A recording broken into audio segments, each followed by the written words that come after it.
and you are watching Govs Radio. This is where you go if you want to see something or if you want to hear something funny. Coming up in just a couple of minutes. This is a joke I told. What?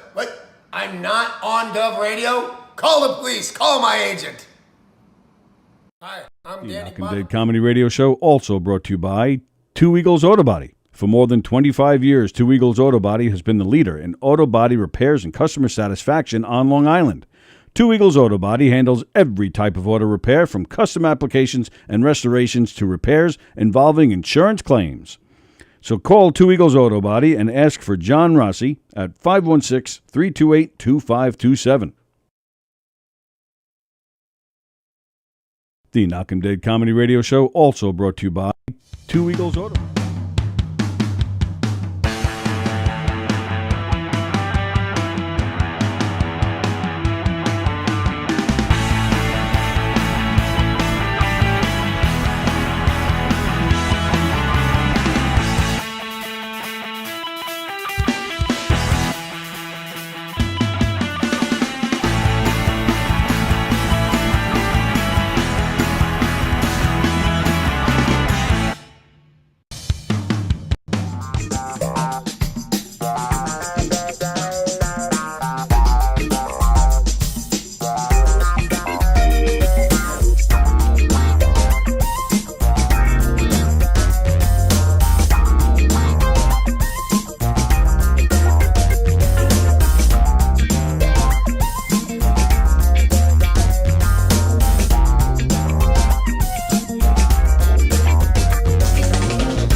Hey there, people. It's Johnny Brennan, creator of the Jerky Boys, also of Fox TV's Family Guy fame.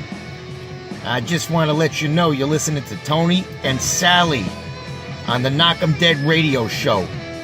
They're going to keep knocking them dead, so keep listening, you wacky sons of bitch. Right there.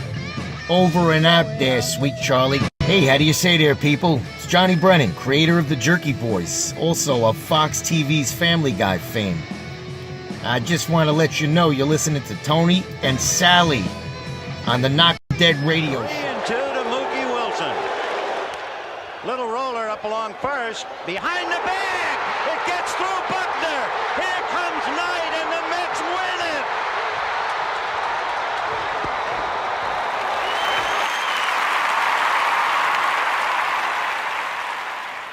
Hello, Tony. Mookie Wilson here, 1986 Mets. How you doing?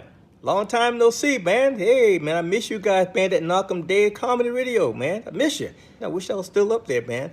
But I'll wait till it warm up a little bit, and hopefully this year things will be a little bit better, man. But when we're talking about comedy, hey, the early years of Mets was a lot to laugh about. You had to make a lot of comedy off those guys. Hey, hope to see you guys during the summer, and hopefully get back on the show, man, at some point in time during the course of the year, all right? All right? Yeah, fine. Contact me, man. All right, Tony. Talk to you later. 3 and 2 to Mookie Wilson. Little roller up along first. Behind.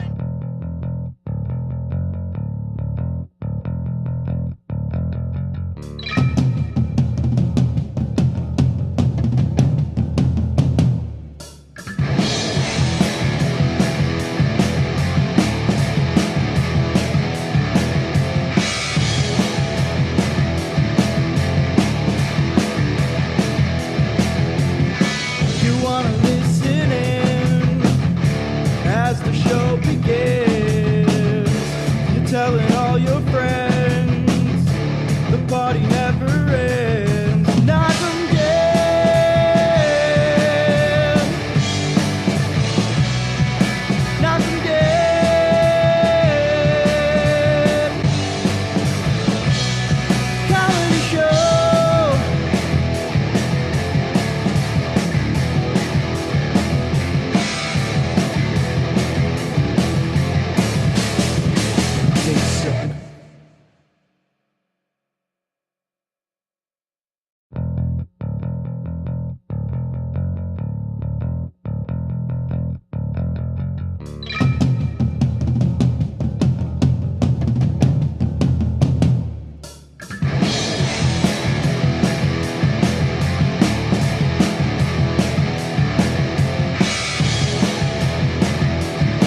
show begins. You're telling all your friends the party never ends. Knockem dead. Knockem dead.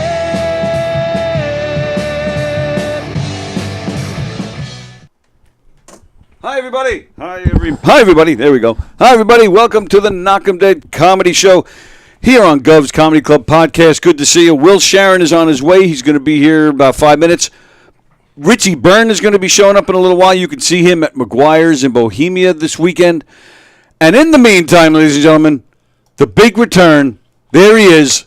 Chef Felix is here, ladies and gentlemen.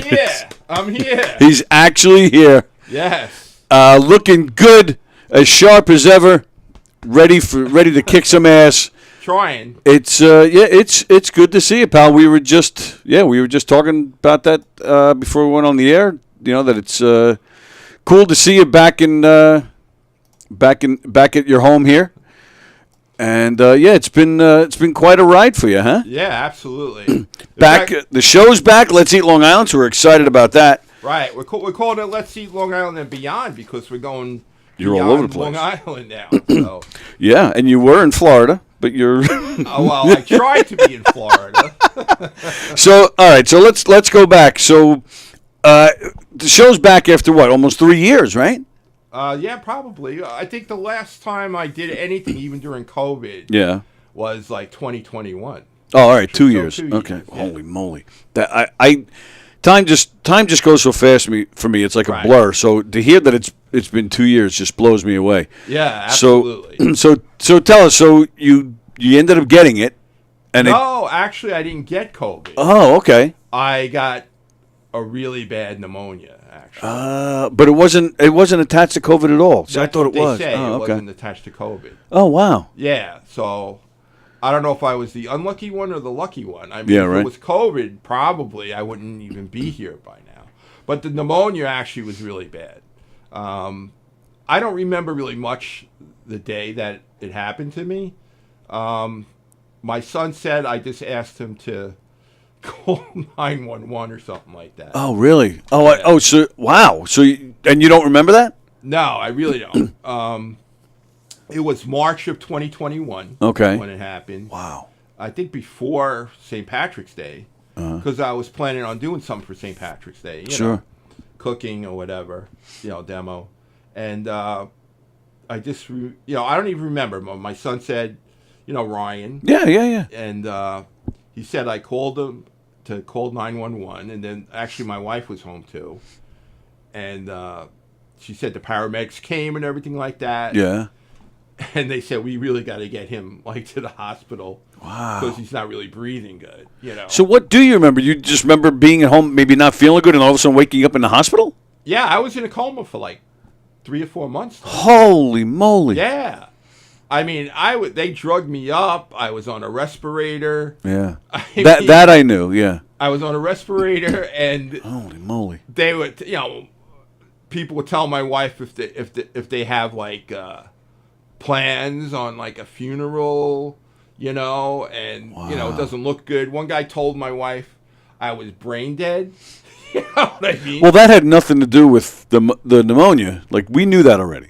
Right. Well, the pneumonia. No, I'm saying, yeah, right. I'm That had picking nothing on to you. do with it. Right. Exactly. Till this day, I still, Right. I'm still brain dead. So. And sometimes I feel like I'm brain dead. Well, I definitely am. I'm positive So of that. they were giving me like, I guess, Seroquel and stuff. I was in a coma.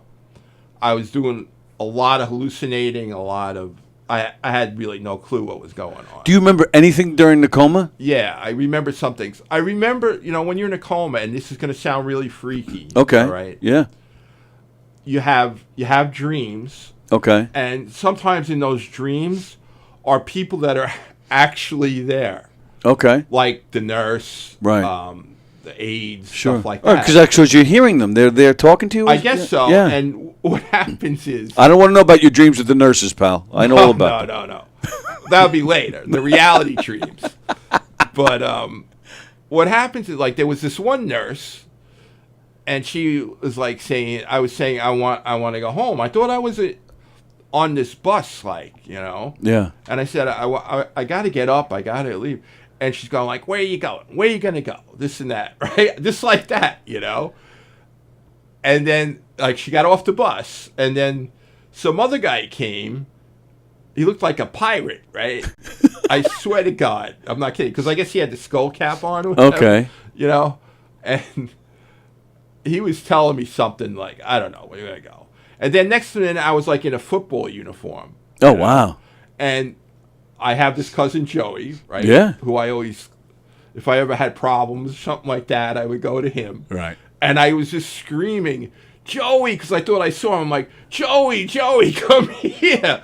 Get me out of here and everything like that, you know? So that was like a dream. These were like dream sequences. And he was standing there saying, "You're on your own." No, he never answered, you know, of course. And then like I had dreams of being like on a Haitian pirate ship and stuff like that, because a lot of these guys are Haitian, a lot of the workers. Oh, yeah. Okay. So I thought I was on like this friggin' Haitian pirate ship, this and that. Maybe you were. Maybe. It would have been nice, a nice trip or something, a cruise. And then, you know, then you had like, I don't know if you call them spiritual experiences or whatever. Yeah. But all of a sudden you'll feel like a great warmth and peace in your body. Oh, my goodness. And I actually had, and I don't know if it's true because I don't believe in this stuff, Oh, yeah. but my father, who's been dead since 1981, Okay. was talking to me and everything like that. I can't really say what it is. I really haven't talked about it, actually, until well, maybe a little bit last night, but till today, I really haven't spoken about that. So, when you say you can't say what you did, you meaning you don't want to get into it, or meaning you actually don't remember what he said? No, I remember everything. Oh, okay, in but if you don't want to get detail, into it, that's but I fine. don't I'm wanna just get curious. into it No, because you don't have to. It's very. I'm just trying to understand It's the coma. very weird, Yeah. you know, and I don't want to get into it because Yeah, that's fine. Some things have happened that he's talked about, which has really made me freaky. Yeah, man. So that's why I don't really talk about it. Yeah, I've sure. never spoken to this really to really anyone since Right. I've been there. Wow. Because it's something like between me and my dad and God, I guess. I don't know. But and again, not asking for details, Right. but it was like a real conversation, like he was right, Yeah. like he's sitting here with us now. Yes. Wow, man. I mean, you could, like I said, you could tell what's a dream and what's not. Yeah, sure. You know, the other stuff makes sense. You know. Anyway, so that happened, and then all of a sudden I woke up, and my wife says to me, "I guess you have a lot of questions." She's good like that, and I'm like, "Yeah, like where am I? What happened? This and that." So she told me where I was and stuff, you know. So you fell into the coma when the ambulance came to pick you up? Yeah, because I don't remember. They took me to what is it, Saint? What's that one in West Islip? That's Good Samaritan. Good Samaritan, They took Good me to Sam, Good yeah. Samaritan. Okay. And I don't remember that. Wow. I don't remember Good Samaritan. And I was there for about, I think, 2 weeks, 3 weeks. Right. Then they transferred me over to the rehab facility. And that's where I woke up. Okay. I woke up past my birthday. My birthday was June 13th. So I was there probably from the end of March at the rehab. But the whole ordeal started March, like before the 17th Right. of 2021. Oh, and I woke cow. up like mid-June of 2021. So, and why do they take you to the rehab while you're in the coma? Are they manipulating your legs and stuff while you're laying there? They transfer you there. Yeah. I was on the respirator there and everything, and I guess they were just waiting for me to expire, whatever you want to call it, crap. you know. And that was it. But I'm here. Now you say you don't believe in any of that stuff, but after experiencing does it change? Did it change your views at all? Yeah, it did, and like I said, I can't really talk about it. Because, I'll get very emotional, and also it's things that I can't really. Hey, Yeah, that's cool. That's cool. I can't really talk about. No, you don't. Yeah, you don't have to. But I'm surprised I'm even telling you that. But of course we have that kind of a relationship. Right. I'll talk about it. Yeah. But then while I was there, I couldn't. They wouldn't let me get out of bed. you know, I had a tracheotomy in me. Yeah. I had a feeding tube in me. I still have the dent from the feeding tube. Yeah. I have the trach scar, which I'll have all the time. Come here. The cameras aren't set up for that chair, so Sorry. No, that's cool. And then, you know, I was just like, you know, the nurses came in, the aides came in. They were like, oh, wow, like you're talking. And they couldn't get over that I was starting to communicate again. Really? Yeah. I mean, I was so big, Tony.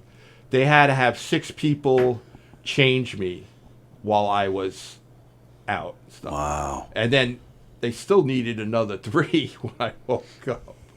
You know. Well, I actually have a sense of that because when I was, you know, when I went through my stuff with my leg, I did when I first had I had a bunch of surgeries trying to save the leg initially, so I was laid up for 3 weeks in bed for for a full hospital stay, and I'll tell you, there's nothing more humbling than getting your ass wiped by a big fat black woman. Yeah, I mean, you know. So I have a sense of what you're a slight idea. And then, like, you know, I wanted to get up, but I was very weak. Yeah, and, sure.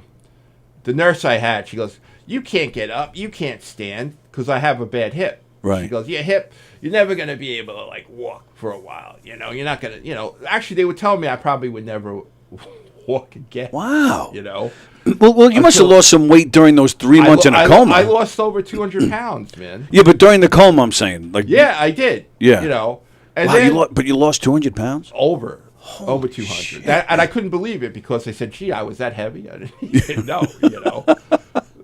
But, you know, from, I guess, you know, thanks to Let's Eat Long Island, I actually was almost eating all of Long Island.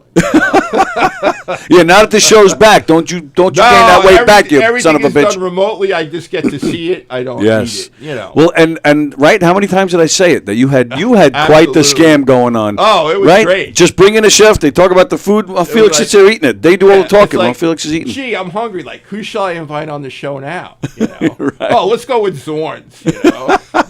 I feel like having some nice fried chicken. I can understand that. Zorn's is fantastic. Yeah. No, I love Zorn's, man. I mean, we had some really good quality people on. Yeah. Oh, yeah, absolutely. You know. Oh, without a doubt. Yeah, I'm trying to recapture that. But yeah, anyway, so that happened. Well, let me just cut you off. Do you guys know each other? Will? I don't know if Felix, we ever met Will. personally. We passed years ago in the studio here. Oh, okay. But I'm sorry I was late. There was it's cool. a Haitian pirate ship on episode. Yeah, it's great. Yeah. Good French food too. They serve on. Joey was driving it, and you know, being a French chef, I guess I was thinking Haitian. Yeah. We're hanging out with Chef Felix. Will is here. Richie Byrne will be coming in around noon. And my apologies, the phone lines are not working. So if anybody just wants to say hello on the comment thread, we'll be looking at it. Jeff Bosey's watching. Of course, DJ D Love is here. Of course.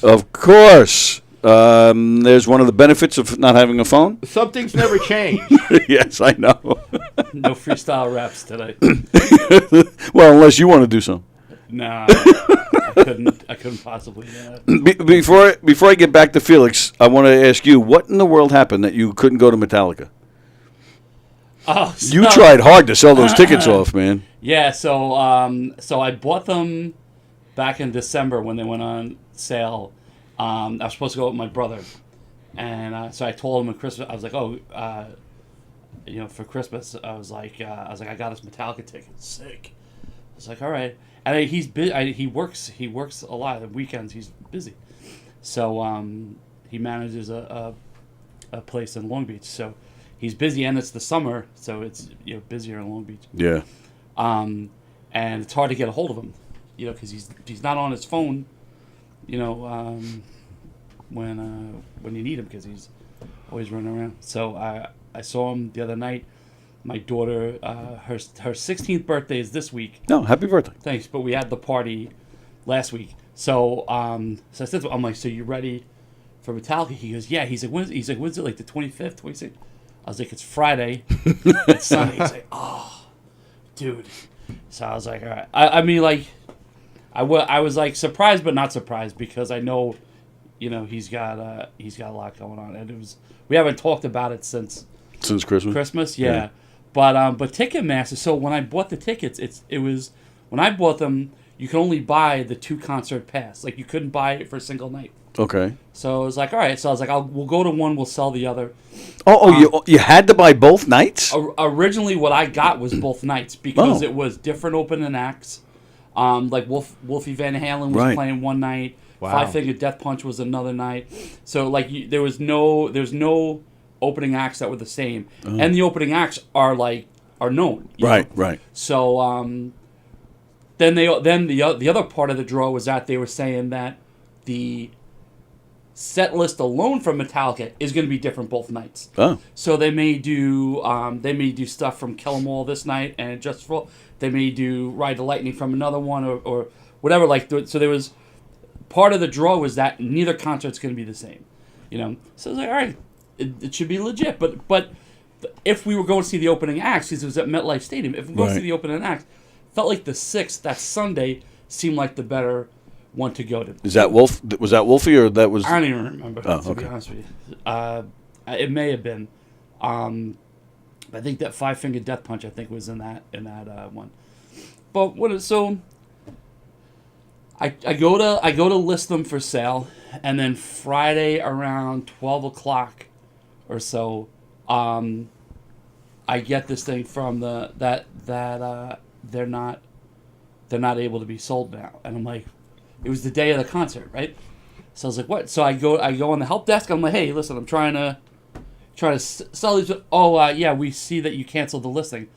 I'm like, "Well, I tried canceling it before, but it says that they're still listed."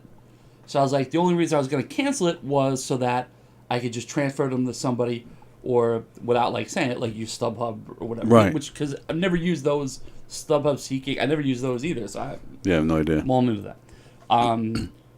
So they're like, all right, no, we went ahead and canceled it. I'm like, no, don't cancel it. I want to sell them now on there because you figure I lowered the price to $100 for each night, so it was $200, right?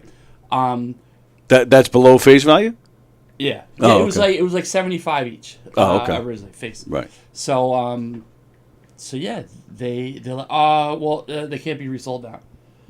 How is it 2 seconds ago they were available? Now you tell me that I can't resell. And it wasn't whatever the price was that I lowered it to, it wasn't first of all, I wasn't making money off of it. Right. Second of all, it was at where their suggested resale value is. When you go to resell something, there's a bracket that shows you this is the max value people are selling them at, this is the min, and then this is the average, right? Quartiles, if we're talking 7th grade math. So I was like, all right. So I was towards the first quartile, not an outlier for all the math people out there. And then, long story longer, I couldn't sell them. So it's like, okay, well, at least I could list Sunday. Couldn't list Sundays. The only thing you could do is a mobile transfer. Bill's like, you know what? Lesson learned. So you ate them? Ate them. Oh. Well, why didn't... So your brother couldn't go. Why wouldn't you just go with somebody else? I mean, really didn't want... The drive there is a pain in the ass. The drive there sucks. My son is going to be 9. I would drive to MetLife to take him to see AC/DC. He's not going to want to sit through Metallica. Not that he's doing devil horns at AC/DC either, but he knows AC/DC from the Marvel movies. Every Iron Man movie's got an AC/DC song. So he knows those songs, and... But Metallica, nah, he's not gonna. Well, but nothing against your son, but there are other options, like somebody else. I'm teasing you. Yeah, no. How about selling them? No, that's the thing. Right, they wouldn't let him. Yeah, I wasn't able to sell them. And then I reached out to 2 of my best friends, and I was like, listen, $100 if you want. We know anybody. They couldn't help me. Another buddy of mine. Wow. All right. Well, so you're not getting your brother another gift. That's it. I'll get him something, but it won't involve concert tickets. Yeah, right. So, all right. So we have somebody commenting named Karma Dreams. More of the coma story. Any more crazy dreams? Was Metallica playing in your dreams? No, but that would have been great. I would have liked Metallica. Your own private concert in your dream. Sure, I love Metallica. My son loves Metallica. Everybody loves Metallica. Was it like when Tony Soprano had his coma, where he saw himself You know as somebody else? Kevin a little Finnerty? bit. Kevin Finnerty, right? Yeah, a little bit because my father did say like, do you? Because we used to go crabbing a lot. My father said, "Do you want to go crabbing now?"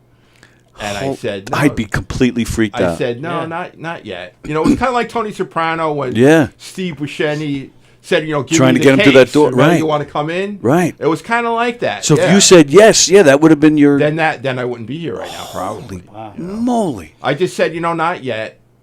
And he said, okay. And then he started telling me things that, when I come back, what's going to happen and everything. I swear to God, man. It really freaked me out. Did he mention the Mega Millions? No, I wish he would. That shit's at $1.5 billion. I mean, he did mention some good Daddy's things. got to retire. Not to lie to you. No, he We're all did going to get mention fat and giggly. He did mention some good things, but not that. Yeah. Even Yeah, I the heard odds are great in heaven. For the Mega Millions. They can't win any baseball games. Yeah, but like I said, I just thought it was just this Devil's blew it gonna off. qualify us. Right, yeah. Yeah, I just blew it off. I didn't, until things start to happen. Do you think that the bus? I was listening on my way in when you said that that it seemed like there were buses, like that you were on a bus. Yeah. Do you think it was the bells and alerts that go on at the bed itself? I don't know. I mean,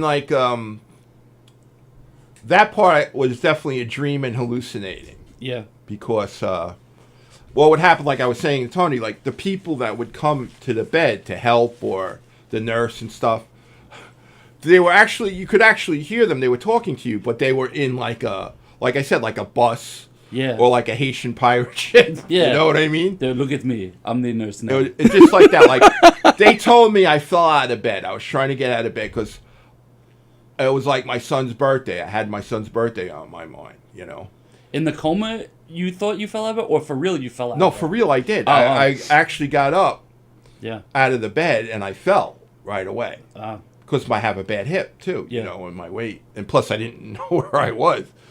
And I thought I fell in someone's basement. Like, I saw the brick wall and everything like that, And these people were coming to me and, yelling at me and stuff like that, right? I don't know why they yelled at me. Yeah. I didn't know. And I remember their faces. So when I woke up, I saw all these people, their faces and stuff, Yeah. So, Yeah, I was trying to think of like anything in that environment that would have caused you to think that there was a bus. I was thinking even like the, how they have the things that like help the blood flow in your legs. right. Like the mattress, like it fills up with.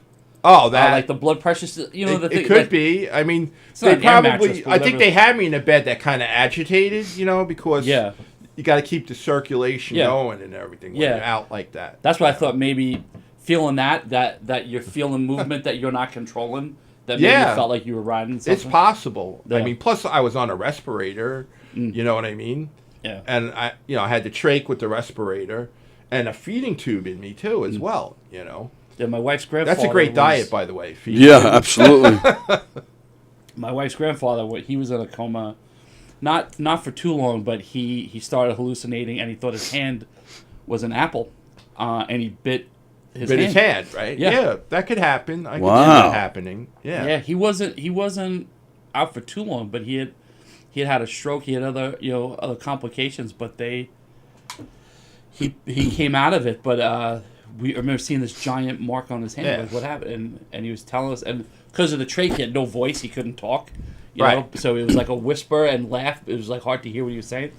But he was in good spirits. He's like, oh, Yeah, well, I don't think they want you really to wake up while you're on the respirator for some reason. I don't know why. Oh, yeah? Maybe. probably just instinctively to try to pull everything out. Right, exactly. Yeah. Like you try to. I mean, I wasn't on any restraints, but they had padding around my bed in case I fell. Oh, wow. Up again. You know? Yeah.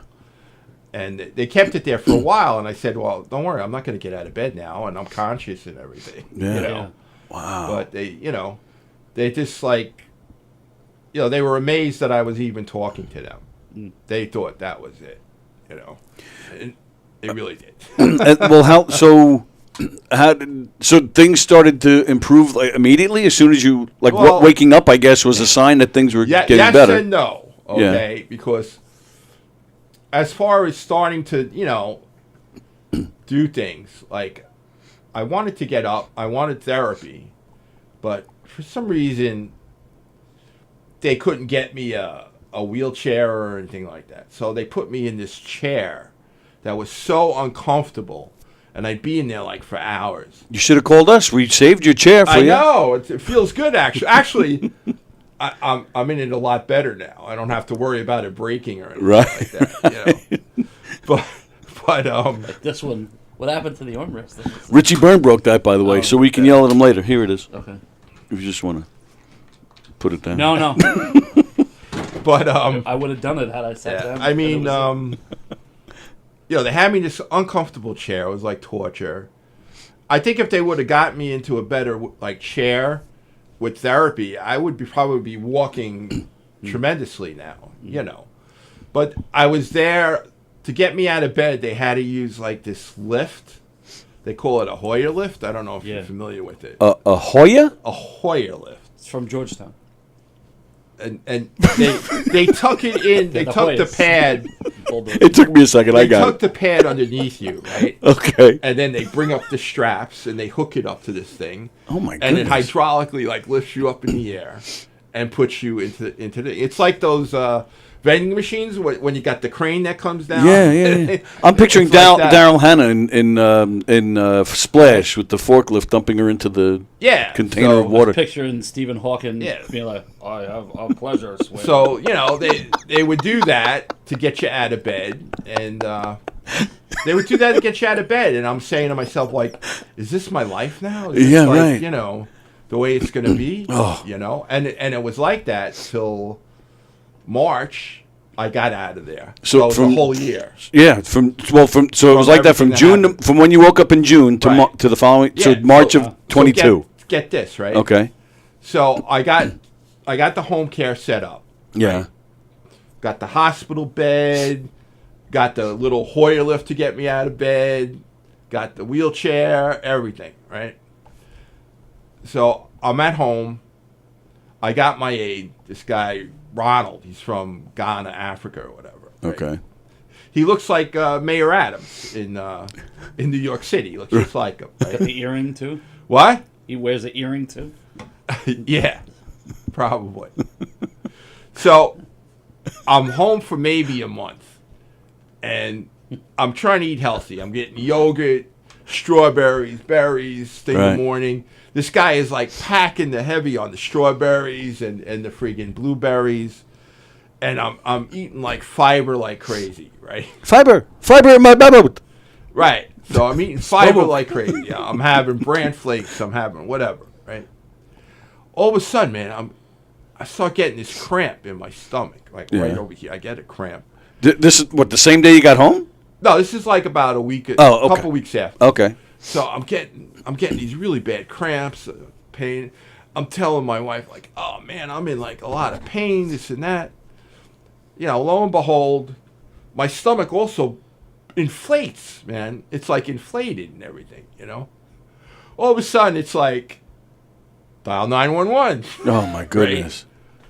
They come. I go to Good Samaritan. The doctors, they have no idea what the bloated stomach is. No idea.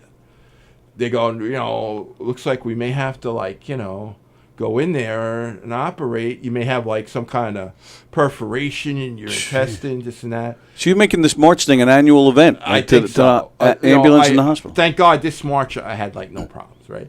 So all of a sudden they tell me I have an acute diverticulitis because of the fiber and the seeds and all that stuff, right? Yeah. So I'm Mildly okay. attractive. I wouldn't call it acute. Right. So then they're going, we may have to operate. There might be a hole in there. I got all these doctors. They're all amazed at me. They're touching my stomach, everything, right? I'm going, can't you guys just put a hole in me and deflate me or whatever? Yeah, right. I have no idea what's Pop going you on. like a balloon. I must have gotten 6 MRIs and all these tests. I had this one surgeon say, you're an anomaly, I'm like, what are you talking about? They go, really? We're all wondering. We don't know what's going on, Wow. They're looking for holes in my intestine, nothing, right? So then, like, because I'm in bed a lot, I start getting this little cramp in my leg, right? And then one night, it's like excruciating, you know? And I was calling the nurse, and like, she's like, what is it this time? You know, I'm like, no, man, I don't know. I'm like in a lot of pain, this and that. So she's checking it out. All of a sudden, I see in their faces, they're all like nervous and everything, right? So then they take me down to the MRI. They have like their emergency team on me and everything like that. And the guy says, it doesn't really look good. Looks like you got like a hematoma there. I'm like, what's a hematoma? Oh, it's like a blood clot, a hematoma. Right. Tony, I was in such pain. The painkillers didn't work, nothing. I've heard that about blood clots. Yeah, that it could do that. So then, like, you know, it was rough. You know, then they put me up into intensive care again, you know, and I'm in this room, just me, you know, and I'm in a lot of pain. I'm asking them for more pain. They go, well, okay, we're going to see if we could give you some morphine. I'm like, yeah, I'll take morphine, anything, you know. Didn't work. The morphine wasn't even working. That's happened to me. Then a surgeon comes up, and he's like, I'm afraid, you know, we have to operate on you, otherwise you're gonna die, right? I go again? I go like that, right?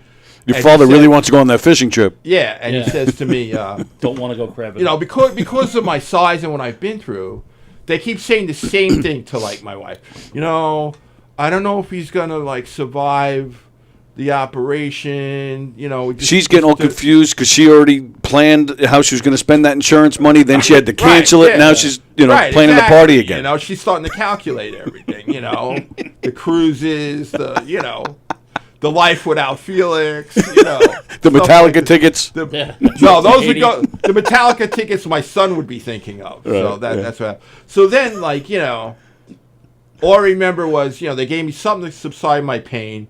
I was out again for like, I don't know, 4 days. Oh my, holy cow, man. Now, during that time, which I just found out like last week. Yeah. My blood pressure was really low, and I lost a lot of blood. Over like 14 pints of blood and everything like that. Wow. So they would give me the transfusions. Mm-hmm. So how did you lose it though? From complications? How did I what? Surgery? How did you lose where'd the blood? Yeah, where was the blood coming from? Where'd it go? I don't know. I got like 3 wounds on my legs, right? Okay. Where they went in, you know. Oh yeah. One really big gash I have on my thigh, and then I got 2 holes. Sorry, mine got it. It's like unbelievable, like, you know. I got like I got sit there playing with it all day. I got a scar on my right leg. I got a scar on my back leg. I got a huge gash where they had to put a wound vac on me when I got up. So anyway, after 4 days, I wake up. By that wound vac on Adam and Eve. I wake up and this guy's taking this like tube out of my throat, you know. Yeah. And again, you know, my wife is there and says, and then I say to her, well, I guess I didn't die. And she goes, yeah. And she says, you are really a lucky man. Because I actually almost died 3 times. Like 3 years ago, I had internal bleeding from something. And I lost a lot of blood. Jeez. And I just keep going, Tony. I don't know this. I'm here for a purpose. I don't know what it is. Let's Eat Long Island and Beyond, is that the purpose? Could be getting my message out there. I mean, you know. It could be anything, or maybe I'll become a Buddhist monk or something. I have no idea. You should. Well, I kind of do have an idea of things, but you should write a book, though. I should, right? Yes. Absolutely. Yeah, I'm not being funny either. You definitely should write everything, and you have to include, as much as you might not want to share it. I would say you have to include the conversations you had with your dad. I would after everything. Yeah. Is in full circle. And when you're up, there's gonna be so many people that connect to. Just the stuff that, even if they didn't go through it, someone they know, someone in their family went through that, but like whatever was said between you and your dad, when you finally are ready to share that, you definitely should put that. Let's put it this way: I'm just starting to talk about it now, and I don't even talk to my wife or any of my family about this, because they'll think I'm freaking crazy. Oh, Felix is crazy again. You know what I mean? And I don't want because they're already thinking. In fact, Heather really shouldn't even be knowing this behind me. Why not? Assistant. I don't know. I know nothing. She knows nothing. She's great. They're like old Felix. She's like if a he's partner not in crime. dying, he's being crazy. You know? But He's not dying, he's lying. Everybody, even my friends are like, they go, you got to stop this because, we're tired of coming to comfort your wife and the crying and the prayer sessions and everything like that. I'm like, well, I hope not to die again, or try to die again, So now I've passed the march, I'm up, I'm eating real good, I plan to lose more weight. I want to work out, and be, it's like the $6 million man, So hopefully I got some operations I still got to do. Oh, really? Yeah. Yeah. Like I got my hip operation. I was telling you about the cosmetic surgery. Right. And because like I lost weight, but like you still have like kind of flab around you and everything, you know. So I don't even actually know what is fat on me and what's muscle anymore. And a lot of my muscle is deteriorated from being bedridden, and it took me a while to at least get to a point where I could stand and use the walker. That's what I was going to ask, because you skipped over because you said you woke up and then months later you left, but you didn't talk about rehab trying to. Right, I didn't walk for over a year and a half or more. Wow. I was bedridden, and I thought that's how I was going to be. That's hell, man. And a lot of it has to do with these insurances because they'll don't get me started on that. They give it to you and then they take it away. Right. And I'm going, why? And you got to fight for everything. I'm doing so well now. I'm starting, I was able to pull myself up because I was getting a lot stronger the second time I was in a rehab, right? And I was able to push myself up and sit on the side of the bed. And I said, so it's just a matter of time, this and that. And then they stopped it. Yep. And then when I got home, I finally got a therapist that was phenomenal. And he got me up. He said, okay, now walk. I go, you kidding me? He goes, no, go ahead. And I did. I walked from my bedroom into the living room and everything like that. That's and I was great. like, wow. I can't believe I did this. Yeah, I mean, I was bedridden 6 months, I think it was. And it's awful. You know what it's like. It's awful. So the cosmetic surgery, like you're gonna look like Lee Majors, and, Dr. Oscar Goldman. Not Lee Majors now. I don't know if you've seen him, but no, I haven't seen him. But Lindsay Wagner, I probably still be okay with. I haven't seen her in ages either. I'd be okay with Lindsay. Yeah, I'd be all right with sure. that. Yeah. She got me through adolescence during the $6 million woman. So yeah, I have no problem. Even Barbara Eden, she's 92 now. I don't care. Barbara Eden. Oh, wow. Well, she has nothing to do with the Bionic Man, does she? Well, I'm older than you, like 10 years. So yeah, I was. Yeah, you and your cousin during the 70s. Your cousin always talks about Angie Dickinson. I'm like, you're not. You're too young for Angie Dickinson. You should be like. No, not Joey. Joey started puberty way before I did. So. He was born at 20 or something, like. Pretty much, yeah. Because he's a big Sinatra guy. Yeah, well, I told you the difference between us, right? When we were children, Yeah. Like, my mother would get tickets to the circus. His mother would get him, like, a junket to the Villaggio in Vegas. Right. So that's the difference between us. Sit down in an accounting office. That was his idea of fun. So his baby bottle had an olive in it. And he was younger. He didn't even have one. He just had a cigar. Yeah, he's like 3 years younger than me, but, I learned from him. Yes. Oh, absolutely. Absolutely. Yeah. And the mental anguish. Oh, yeah. I mean, you must have been going nuts, man. Oh, I was hearing things like, his muscles in his legs, a lot of atrophy there, stuff like that. So I'm like, well, when they came, I was moving my legs. I was doing exercises in my bed every freaking day. He should make some, sweating to the oldies videos. Yeah, I thought they said my legs were a trophy. Yeah, right. This is what I hear. You hear stuff like, I don't know, that. Oh my goodness. I'm like, is this it? I'm just, I'm thinking of my son especially because Brian had a tough time. I'm sure to see you like that. Yeah, see me like that. You know what it's like, man. Your son looks at you like you're a strong guy and everything like that, and then when you tumble like that, it's terrible. Yeah, well, I've always been thankful for that because my kids they were too little. They don't remember any of it. Right. Thank goodness, man. Yeah. Well, my son was like Early 20s. Early. Yeah. How is he? He's good. What's he doing? Well, he's working for a company now. It's like it's a furniture chain, but he's like in their home office. Oh, okay. It's in Port Washington. Oh, nice.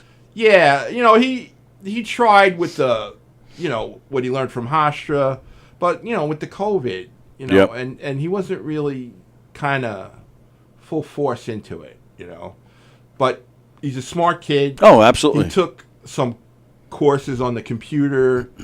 And he got this job. He was working at Barnes & Noble Right, for a I remember long that. time while Yep. he was here. Right. And he actually moved up. They made him like an assistant manager, Oh, okay. But he wanted more, Sure. So he got this job, and it's a good stepping stone for him. And he has a girlfriend for like over 2 years now, Oh, nice. So maybe he'll get married. I don't know. He's 28. He's not a kid anymore. Oh, he's 28 now? Yeah, he's 28. Holy Yeah. moly. Wow. He Time hates flies. he hates being home. He wants to move out, but they can't. It's hard for kids to move out. Oh, now and absolutely. Stuff, Yeah. But You got room in there? When he gets married, she'll take the second floor? please, man, I'll be divorced if that ever happens. Well, then maybe he should move in. I don't know. So, but it's just been crazy. He's good. My son will always be good. He'll always act like he's not good. But he's good. Like in school. Yeah. Well, like, how'd your test go? Oh, I don't know. I don't know. Comes back like an A. I'm like, why do you do this to me? Why do you do this to yourself? You you gotta get something good. Right. It's always the same thing. Well, I don't know. Like, how the job interviews go? Oh, I don't know. This and that. Like, okay, But he's like that, The only thing I wish he would be more adventurous, Right. He doesn't want to leave. He doesn't want to go LI and beyond. Let's put it that way. He just wants to stay here. That's it. It's home. It's home, I guess, for him. Yeah, I don't know. So. And he doesn't want to go too far away from you. No, he does. He wants to go very far away from me. Trust me, he does. He wants to go very far away. So. It's like the movie Orange County is about this kid he's a senior in high school, wants to go to Stanford. Right. And he wants to be a writer, and his favorite author teaches there, and he wants to be like him, and he wants to get out of his small town because he feels he hasn't lived life's experiences. Yeah, exactly. But then in the end, it turns out that everything that's inspired him to write, it's all of his life experiences. It's all in the town. Right? So he realizes that he is not going to give up everything. Like, everyone he knows his whole life has been around that, and that town is what made him what he is. So this whole dream of getting something bigger and something better, and that his life hasn't happened yet. His life was happening, and all these people around him, help him. Right. Well, realize my son is like the adult. I'm the child. So he's the Jack Black character in that I am. from Orange County. I am. That's me. Because, he doesn't drink, he doesn't smoke, he doesn't do drugs. Like me. I used to drink, I used to, not really smoke, but I used to drink, I used to do drugs, stuff like that. While I was surfing, by the way, too, which was, kind of suicidal. While you were surfing? I used to surf. Wow. I didn't always look like this, Tony.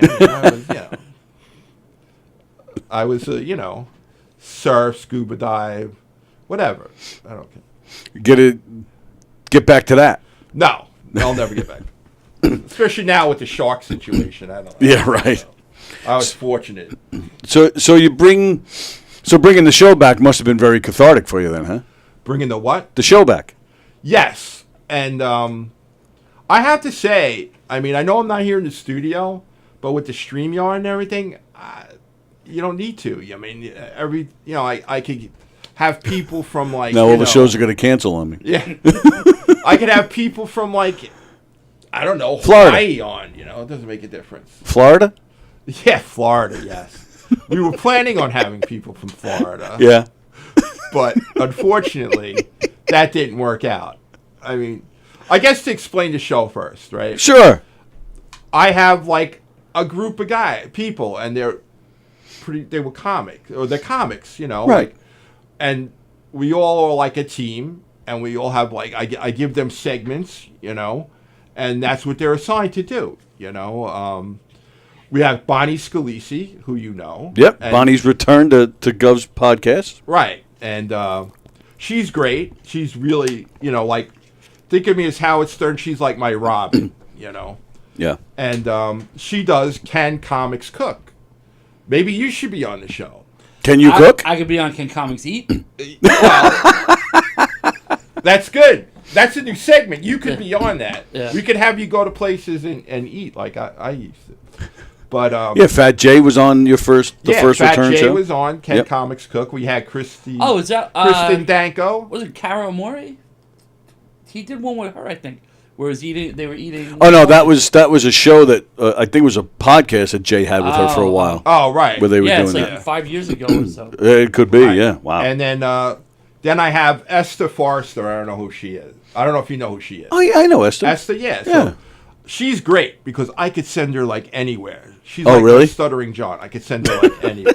Right?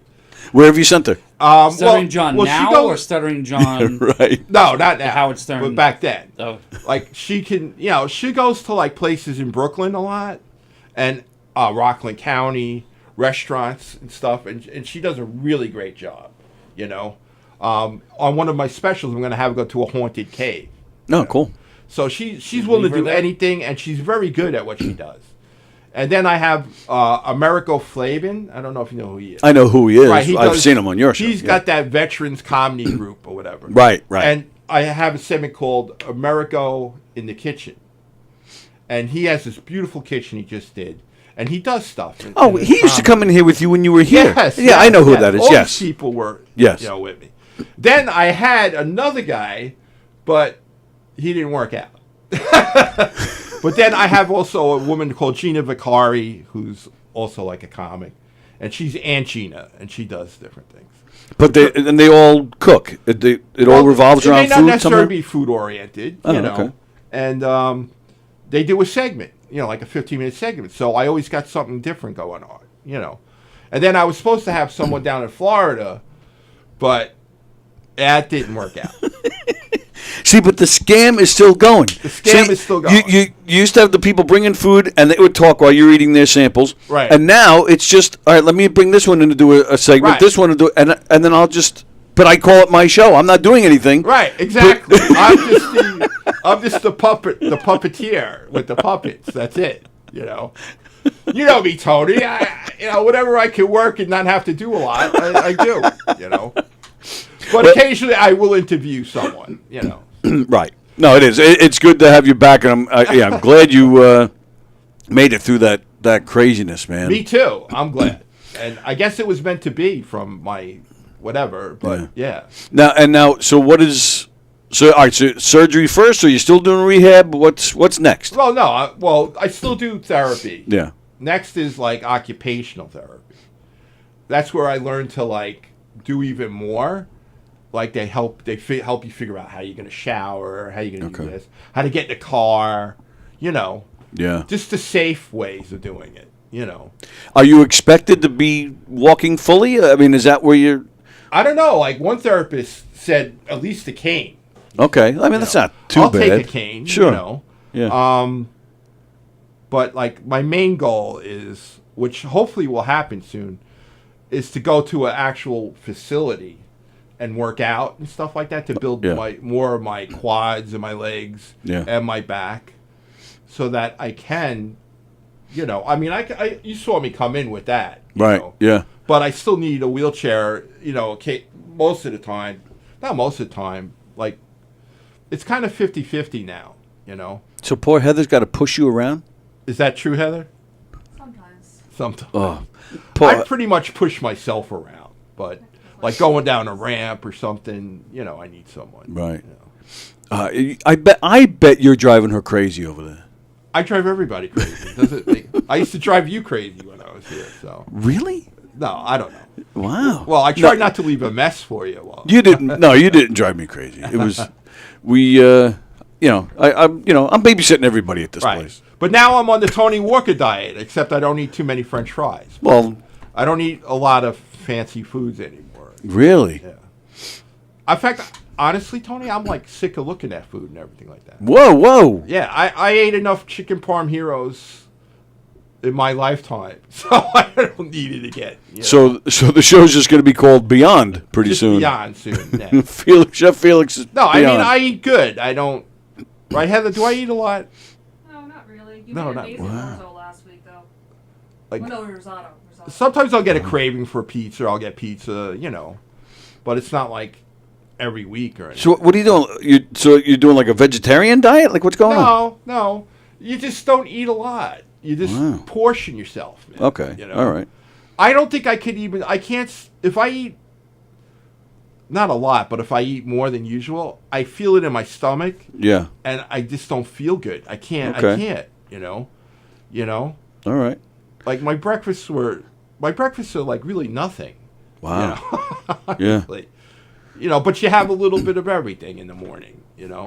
Wow, man. So all right. So you, because this was nothing new to me because this is how it was when you were here. Because my hip was bad then. Right. And with the weight, I was also in a lot of pain all the time.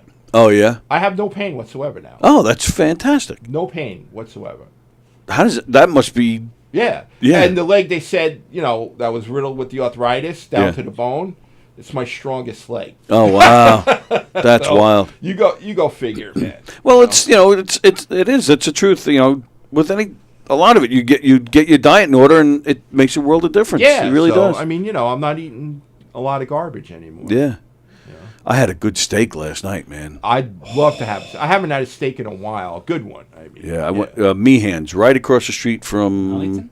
Yeah, Huntington, right across the street from the Paramount. I know Meehan's. I know Oh, every my- place. There you go. Yeah. Well, I went to the Paramount last night. I saw Extreme and Living Color opened up. Oh yeah, Yeah, that was a good show, man. Vernon Reed's still playing. Yeah, still same Such a guys. great guitarist. Oh, unbelievable! And the singer Corey Glover. Glover. He Oh, underrated. He He's a was good singer. in Platoon. He was in Platoon. Yeah. We gonna get high. Yeah. Right. Yeah. Right. That's right. He was. That's him. That's Yeah. the guy, right? Yep. Yeah. We're gonna get high. Yeah. They Yeah. the place went nuts when they did Cult of Personality. Yeah. The place went nuts. I'll never Really? forget. They were so good. I remember seeing them on the Arsenio Hall show, Oh wow. and then the show in Living Color came out. Then they won. I don't know if it was a Grammy. It may have been like an MTV Music Award or something. But I remember them going on stage and be like, "We're Living Color, the band," and people were like, "Ah!" Right. They went nuts. But Vernon Reed was Oh, tremendous. still is underrated guitar. Well, yeah. Then him and then Extreme with Nuno. I mean, Nuno Betancourt. he's probably because they're all dying. He's probably the best living guitar player right now. Well, arguably. yeah. Clapton's still alive. Oh, all right, Clapton. Yeah, true. Joe Bonamassa still alive. Steve Vai is still alive. Oh, all right. Sorry. I had a nerve. Yorma Kokkonen from Hot Tuna and Jefferson. Oh, wow! Hot You put him Tuna. up there? He's a good guitarist. Oh, okay. Angus Young is still alive. Hot Yeah, I Tuna guess was so. the first concert I ever went to. Wow. I loved it. My buddy Kenny was a roadie for them. Oh, really? Not like a roadie, somebody he followed them around. That's the only person I ever knew that hurt. So he used to talk when I worked years ago. He used to tell us stories how he's on Allman's live at the Fillmore East. You can hear him yelling. Oh, really? But his name, yeah, he's got like. When I was in my 20s, this guy, he's still an awesome dude. But like, he was like my age now when I was like 20. Oh, and, wow. I'd be at work like listening to BAB in the stock room like doing, and he'd come by like, "Yo, Will, what's up, brother?" And he'd be like, "Oh," he's like, "One Way Out, Allman Brothers, Fillmore East." Wow. Like, yeah, and he any song that was on, he had a story of he met them, or he told a story of how New Haven, Connecticut. I saw Eric Clapton and B.B. King, Yeah. brother. Like, yeah. And then he said how Clapton was so strung out on heroin, people were booing him. Really? And throwing shit at him. And he took the microphone stand and started swinging it at people. And B.B. came out and, Wow. like, saved him from getting booed off stage. Yeah, Oh my goodness. he's got think so we have many the exact incredible story. Oh, is Richie here? Yeah. Very nice. Yeah, come on in. What are you scared? I don't know. I didn't want to bother you. What's up? So, Richie Byrne is here, ladies and gentlemen. Richie Byrne is here. Applause. Richie, that's Felix. Felix, How you that's doing, Richie. buddy? Hey, man. How are you? How's it going? do you want me to switch seats? No. I got the camera angles all set up, man. I'm all prepared. What's up, Rich? There's Richie. I'm gonna just get myself situated here. I know I've been kind of like dominating the show, but remind me to tell you my Barry Bond story. Well, go ahead, do Around it. here, we call that a riccadonna. That's right. Go ahead, tell us. All right. Well, I know on one of the shows you had mentioned, I had mentioned I used to hang with Barry Bonds, and you wanted to know. Yes, I did. Okay, so in my wild and crazy years, I figured out, well, where should I go to college? And I figured Arizona State would be the best because it was like on Playboy's, Yeah. most partied schools. It was like number 2 or 1. They probably still are. They're probably. I think they've always been like top 5. So I said, all right, let me go to Arizona State. So I went to Arizona State, and it's like a big Pac-10, football and a lot of sports, Rod Tidwell. a lot of famous people, right. a lot of famous athletes, Reggie Jackson, Mookie Wilson. Now we're talking. Mookie Wilson, your buddy. That's right. Right? Plus others, So I was in the Choya, what they call the Choya apartments. And at that time, a lot of athletes were in there because it wasn't like the dormitories and everything, So we used to leave our doors open in the apartments so everybody could hang out, come in, have a good time, of course. So one of my friends in the apartment, we had we used to watch General Hospital back then. That was What? We used to watch General Hospital? That was big back when I was. I thought we were going to talk about sex, drugs, and rock and roll in college. Not What yet. the? Not yet. But They're talking about Bo and Brenda, whoever. General Hospital. Luke and Laura's Luke and the big Laura. wedding. You don't know General Hospital was big, like in the early '80s. You're losing A me. lot Get of on with Barry people. Bonds. Right. So This story took a really boring turn. so I went in to watch it. We're hanging out, and my friend says, "This is my friend Barry." I go, "Hey Barry, how you doing? What do you guys want to eat?" So we ordered like Heroes or whatever. They called them something different then, but we ordered that. So we're hanging out. We're watching General Hospital. We're eating, and I'm talking to Barry Bonds. He's telling me he's on the baseball team there, right? Okay. He didn't live in the apartments. He had his own apartment. Or, Prima donna. He drove a really nice Pontiac Trans Am too, by the way, right? So I'm talking to him, and he goes, "Hi, how you doing? I'm Barry Bonds." I'm like, "Oh, hi." He goes. So then we got into the conversation. His father, Right. Bobby Bonds, Yeah. was a Yankee and stuff. I go, "Oh yeah." I said Bobby Bonds, and he said that like Willie Mays was his godfather, Yeah. or Right. something, right? So I go, "Really?" Because I went to LaSalle Military Academy, Right. and there were like some famous people's kids there and stuff.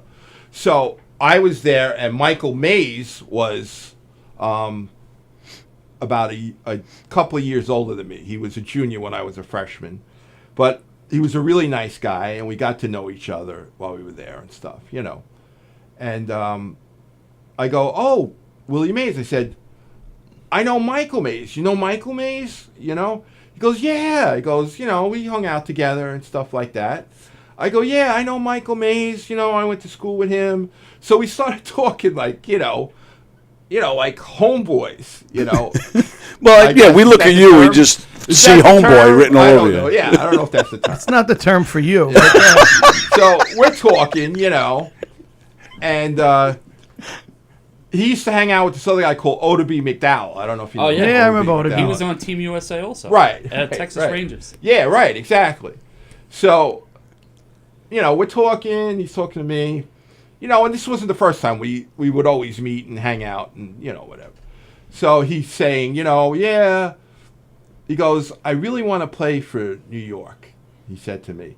He goes, "In fact, they've approached me already, but my father said not to do it yet, to finish the school and, to go." He goes, "But I really want to play for New York."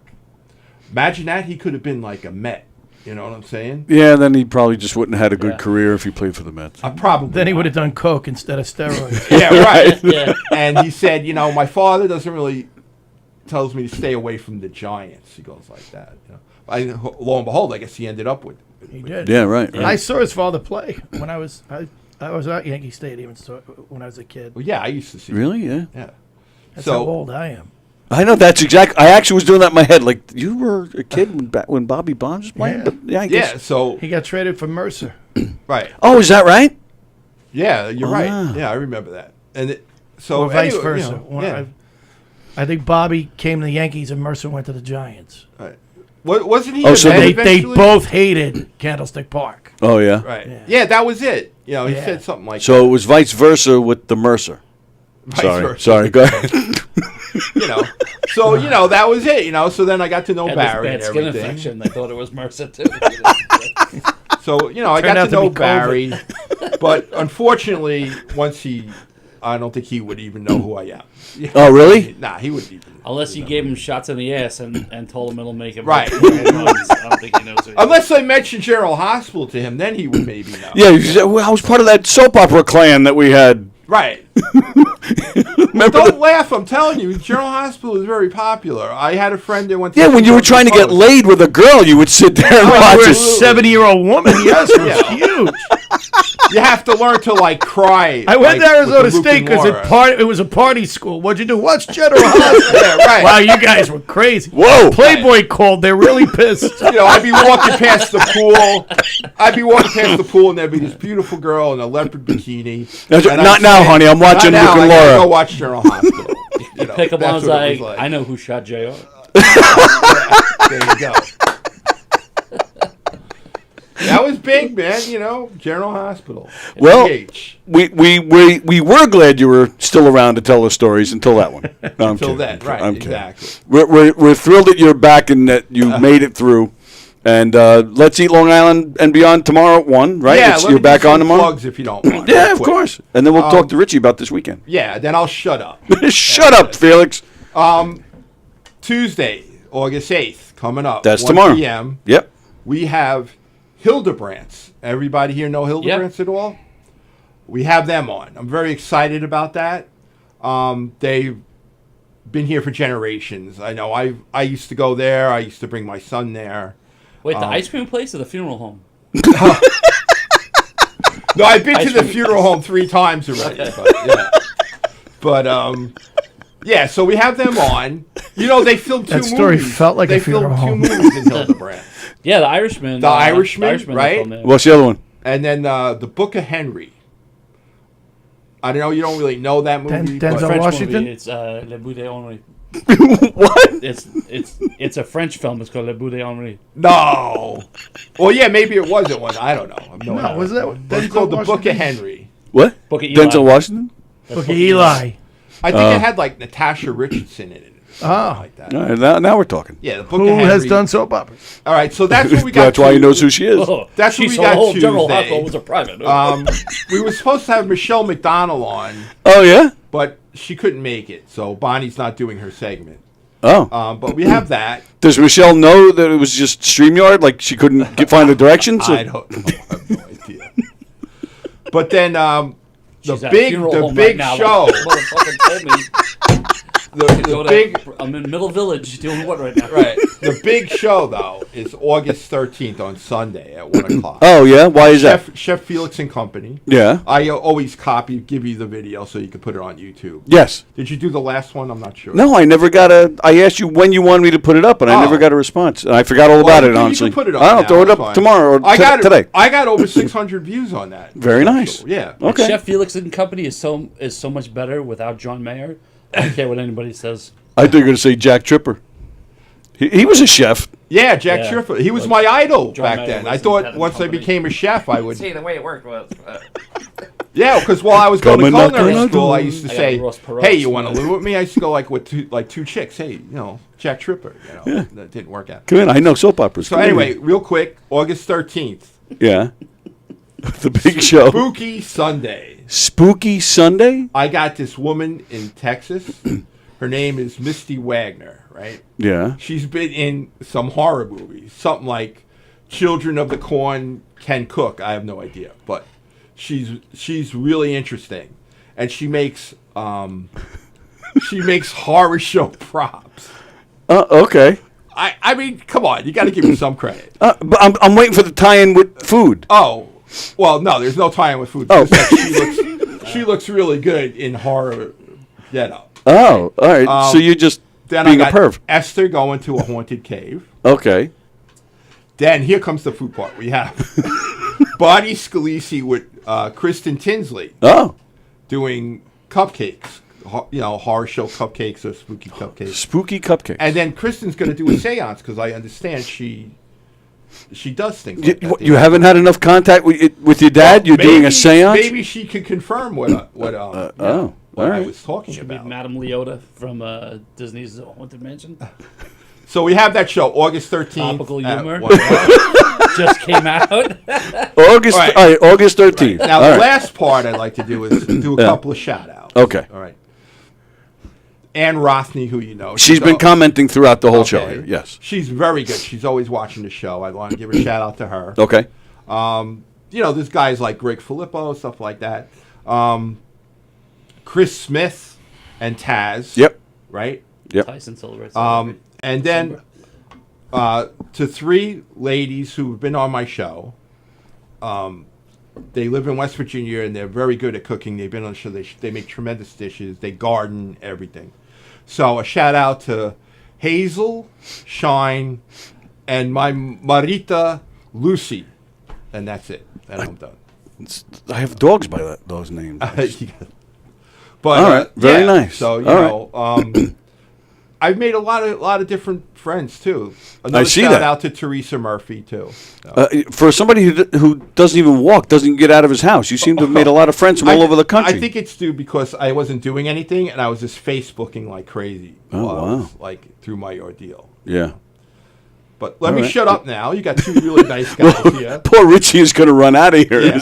I feel bad for Will, man, because I've been telling him my stories and everything. No, Will's great, man. He's I talk a lot. That's he's got his color commentary. He's good. It's always fun when Will's I don't good. get out much too, Tony. like the so Pat this is Summerall it. to you. I'm First and 10.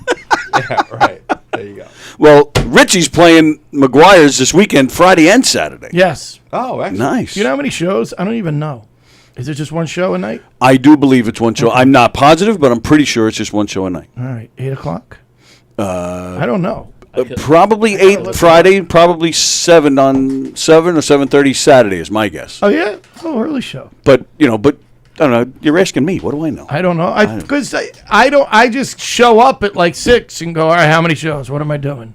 That's all right. Friday the 11th at 8 and Saturday the 12th at 7. Wow. Did I call that or what? Well, you said 7:30. I would have been. I late. said 7 or 7:30. I said, and then you said you'd be there at 6. So you're good. You're He's covered. acting like he didn't send the email out about the link. Shame on you. So yeah, I'm there. I can't. I haven't done a weekend at McGuire's in a few years. Really? Yeah. Oh, that's weird. Yeah, I mean, I've done Sunday nights and stuff. I love that. I love that club, me too. man. Me too. I love that club. McGuire's and the Giggle Room. I think those are my 2 favorites. Really? I don't know the Giggle Room. I only did one spot at the Giggle Room, and it did not. Sorry, go well. I know you're Richie Byrne, and you don't get into the Giggle Room all that often. Please, like Keegan would book me. Well, no, ever since they redid it and made it the Giggle Room because it holds 90, so it has. It's not too small where you feel like. Yeah. I think maybe that's right. I did it. I just didn't. It has just a nice they intimate opened up feel the now. wall. Yeah. When you first walk in, they made like another 40 seats or something. Yeah, right. So it has. That's what I'm saying. It has a nice intimate feel. I remember now. doing the outside during the pandemic. Yes. Oh, yeah. And they had a patio. plastic, like a thick plastic glass in front of the stage. Yeah. And by the time I got up, I was one of the last comics. By the time I got up, there was spit all over. my You're like, God. oh, this can't be healthy. Yeah. I remember you saying you feel like you were in a fishbowl. I remember you saying Oh, that. you were there? Oh, I was I was one of the comedians Were on you? stage that night. Yes. Do they still have that outside? Yeah. Yeah. In fact, this Saturday they're doing It's something. pretty cool. I like, I like the it. outside. The only thing I don't like about it is just how far back it goes. 'Cause Yeah. it's so Yeah. narrow and not wide. So It is narrow. Yeah. But you know what I like? But at least, I mean, not that happens in comedy clubs, but when you do in this kind of comedy club. But when you do a makeshift like that, usually there's a bar in the back and no one's really paying attention. At least they're there for the show. Yeah. That's True. what they're there for. True. You know? Yeah, you're right. You're right. So that's what I like about it. It's one of the things I like about it. When did you move to Long Island? How old were you? I was Roughly. 33. No, it was 2000. No, it was 1997. So you don't really consider, say, Governors or McGuire's like hometown gigs then, right? I do now. I mean, You do, yeah? But, I mean, as far as then, no. I mean, Right. I'll tell you a funny story. What was McGuire's? It was McGuire's. What am I talking yeah. about? What's his name? Owned it. Oh, that old idiot. cranky fella. Yeah. John McGuire. Ryerson. Oh, wow. Okay. So I had never done McGuire's before. It was like 1996. And my girlfriend at the time, was now my wife, lived on Belmore Road and she, in Belmore, like right off the Southern State. When you got off the Southern State, that's where she lived, the house there. For all your stalkers out there, you know where Richie lives now. So, well, no, she lived there then. So she doesn't live there now. So I was there and I called. It was a Friday, and this is before Waze and anything. Yeah. So I had never been to McGuire's, but I knew, hey, I'm in Long Island. I lived in Staten Island. Yeah. So it's like, I don't know, 2:30 in the afternoon, 2 o'clock, and I call McGuire's and go, listen, I'm in Belmore. How far do I have, how long you think it'll take me to get out to you? And the guy, and it's Ryerson. He goes, Yeah. You're where? I go, Belmore. But, well, you better leave now. Are you kidding me? You better get up. Do you know what traffic's like there? I go, oh my God. So I turn to my girlfriend. I'm like, we got to go now. We got to go. We get dressed. We jump in the car. I'm like, oh my. I got there at like 4:45. I'm like, I'm like, the fuck is wrong with you? Showtime was what, like 8? It was, 8:30. That's fantastic. I'm sitting there going, what am I doing here? And Right. he was such an idiot, that guy. He was a cranky man. And I remember I did the weekend, and there was bachelor parties, and he was getting them riled up. Like, he would go on and get them all. He was drunk and telling them they're assholes and getting them mad. I forgot he used to jump up on stage. And his son, at the end of the weekend, his son came up to me and he goes, listen, man, you probably don't want to come back. I go, I never, want to come back. And he goes, dude, things aren't usually like this. It's gonna be, and I remember going. It was the first time in my career where I actually called my manager and said, "Don't send me back there." Wow, that's how much I hated this guy. And at that time you're like, I need the 2 weeks a year, right? Whatever it was. You did every 6 months. You'd be in a club. You needed that work. And I'm like, I will not go back there. This guy was such an asshole. Well, guess who's here? And the funny thing is I remember Gary Valentine recommended me. He said no, because I had heard horror stories. And he's like, no. So I called Gary. I go, what the hell's wrong with you, man? And he's laughing on the other end. Gotcha. Kind of. I think he was. How did you get out there? Did you use like the Rand McNally books or any of those? I could have walked and made it. But how did you get directions to get out there, though? You would. Do you remember? You literally back in the 90s and stuff. It was so screwed up. Like, people would call you and go, "Here's what you do. Yeah, Wow. Where you coming from? All right, get on this. Go over here. Get on that. Now, once you pass the Dunkin' Donuts, that's little, and you'd write all that, and you'd have it on a notepad or something. Right. And if you got lost, you had to. You had to find a place to find a payphone to call them. It was brutal. Wow. It was so brutal. It must have been worse, more so worse if you're going out of town, like, I don't know, Pennsylvania or Ohio or something. Oh, yeah. Because then you got to, get out of the airport. The difference is normally you get in a hotel, so you're going to get there, and you're on highways the whole way. Right. You're going to take 80. I know how to get to 80. Then you're going to get, this and that. And you're like, all right, yeah. Once you hit Pittsburgh, make a left. Okay, But and usually with the hotels, once you come off the highway, the hotel's right there. Right. Okay. Yeah. And then the always hotel there. can They're direct always there. you. Hey, here's the comedy club. Just go here and here and here. Wow. But when you were working within the tri-state area, it was always a pain in the ass. And if you do it a private, I once was in the middle. I was doing a country club, and I couldn't find it. It was in the and I had to stop at some mansion, and because there were no, it was a Right. and knock on the door. I'm like, you've got to let me use your phone. I've got to call. And they knew where the country club was, so they told, oh no, it's tricky. Yep. I used You to know? do this thing about how only in Long Island could someone give you directions by referencing where something used to be. So say I went to I was at Wendy's, other one by the strip club in front. No, not the place that used to be a strip club.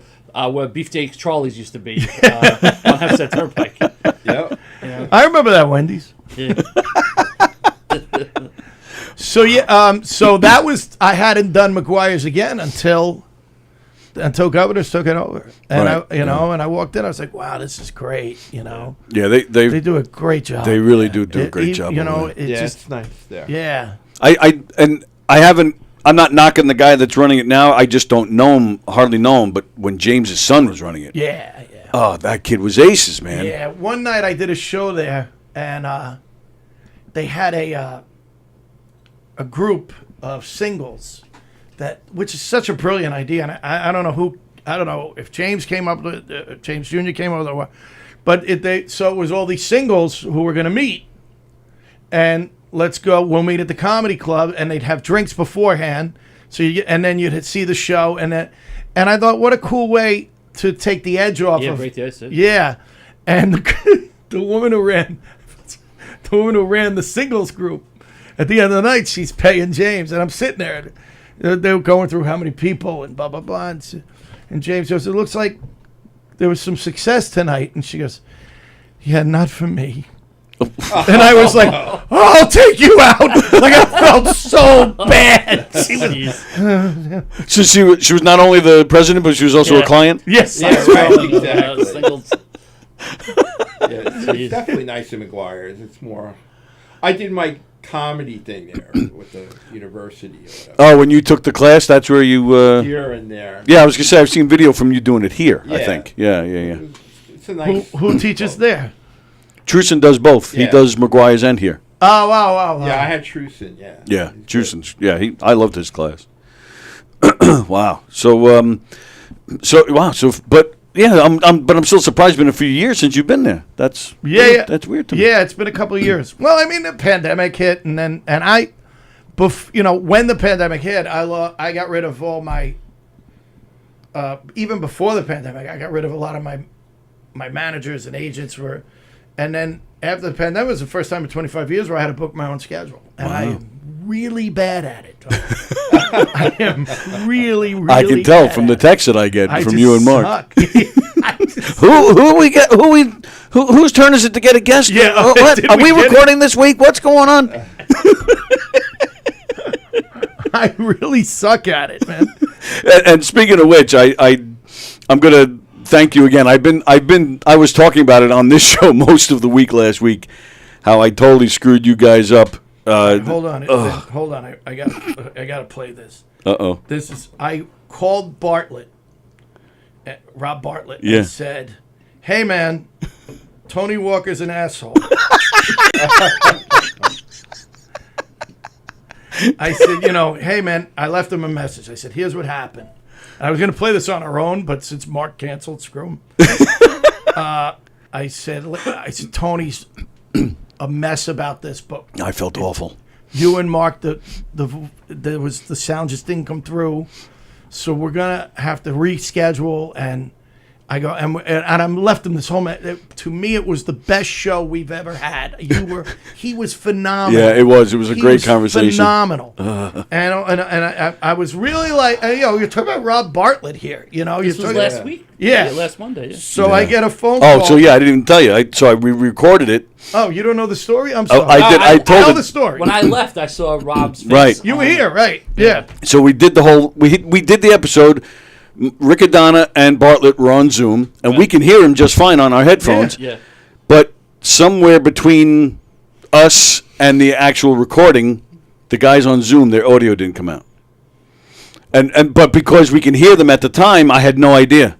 So it wasn't until after they did an hour 10 and had this great conversation with Bartlett. The ending was freaking fantastic, hysterical. And You can't. All you hear is me, which Yeah. no one wants to hear. So I call Bartlett, and I'm like, dude, I'm so sorry, and blah blah blah. And Mark and I have been doing this podcast for a long time now. And Bartlett kept saying about Tony, he kept going, I like the other guy more. I like our old producer from, he kept saying it, this guy, but the other guy I liked a lot more. So it's ironic that Tony would screw up like this. So now I got to call Bartlett. So I leave a message. I go, hey, man. So he calls me back. And I hope you can hear this. Hold on.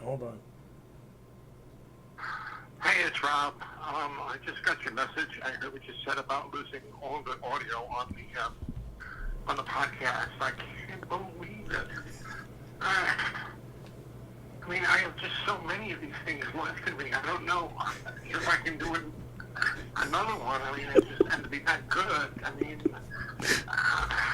I just don't understand. I just don't understand what the problem is. It makes me not want to do the show anymore because it's ridiculous. I thought the other guy was bad, but it may not seem like I'm doing much or I got a lot going on for me, but I'm still a presence in the business. I still have a name and a reputation and a legacy, and I can't be put in situations where I'm wasting time. Very valuable, because I don't know how much time I got left. I really don't know.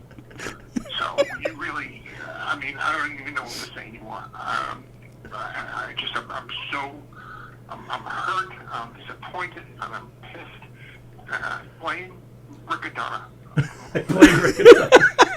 Right, I don't know if I can ever do anything with either one of you anymore. Ever. I would have fallen for it. Hold on. I'm hurt, I'm disappointed, I'm pissed. Blame Riccadonna. Right, I don't know if I can ever do anything with either one of you anymore. Ever. Call me to reschedule. He was nice enough. He sent me an email. Hey, and he started off really great. Hey, it happens, no problem. I'll gladly reschedule. Don't beat yourself up. He goes, yeah, I'll definitely reschedule. He goes, I promise I'll be funnier. He goes, but as far as Mark and Richie, they probably won't be. It cracked me up. Plus, it helped a lot. He was calling Riccadonna Spider-Man. That's right. I think I'm gonna take the video and I'm just gonna mess with it and do some bad overdubbing or something onto it. Because I got to put some. Plus, I want to show the ending. Maybe I'll just show it and explain it as it's happening or something because it's just so good. So that's great. So that was last week, and so now we can't put that show out. And then we were going to do a show today, and Mark, I just said to Mark, let's just do us. Let's not have a guest because we do that once in a while, and it always goes great. Oh, sure. Yeah. And then Mark wrote us and said he had something to do and he can't make it. So now we're 2 weeks where we're in a. Well, yeah. Next week's show, the one that's going to play next week. That's all we have. That's it. Yeah. So we're done after next week. Yeah. So God bless you. God bless you. What? What happened to the sneeze? What just happened? I held it in. Why? Because I'm a pro.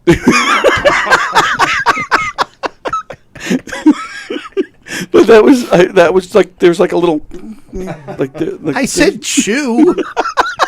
Oh, so you have to say the word? I said chew. Oh. Yeah. I actually do that. Sometimes I'll actually go burp. I'll actually say the word. The sneeze tickled him or something where you did the little It wasn't the sneeze. It was being next to you, big guy. Yeah. Throw him a dollar bill. I'd hold it in, but I'd probably die. Something else will start leaking. Again. Ambulances, Good Sam, You'd have to call 911. another freaking coma. Forget it. Forget 911. We'll call a Haitian pirate ship. That's right. What time does the pirate ship come?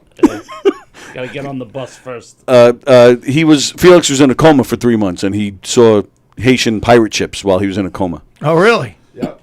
Actually, you look a little familiar, too. No, I'm kidding. Right. Do you do comedy? I think he was driving the bus. Well, I went to. Are you leaving? What happened? No, I'm good. I'm I good. thought you were gonna fart. That would have been God. fantastic. Brandon Lackaruba I'm a farted in here last week. Did I tell you guys the story about when I went to college with Tim Tuffle? And we were big All My Children fans.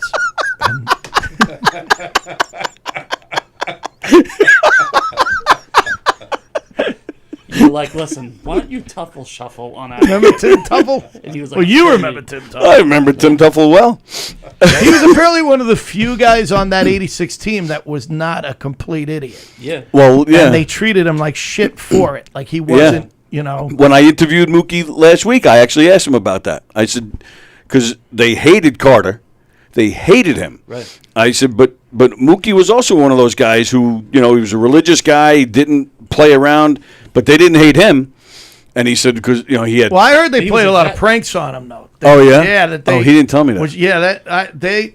I read in that book about, what was that book? The Bad Guys Won? Bad Guys one, where they said that they were always playing pranks on him because he was so, no, I'm staying home, and blah, blah, Right. blah. But it's funny, you say they hated Carter, but you see interviews now with Darryl and stuff, and they all talk about now. how Yeah. amazing he was. Right. Yeah. You know what I They mean? all these years later, they Yeah. learned their lesson. They realized, he was Yeah. right. Yeah. Yeah, but back then they I hated think him. also with not realizing back then, all of them were in the limelight. I think some of it was like they used to call him the Kodak Kid, also because he Right. would always He smile. had the smile. Yeah. But I think they were so wrapped up in themselves they didn't realize that all of them were in the limelight. He wasn't stealing their thunder.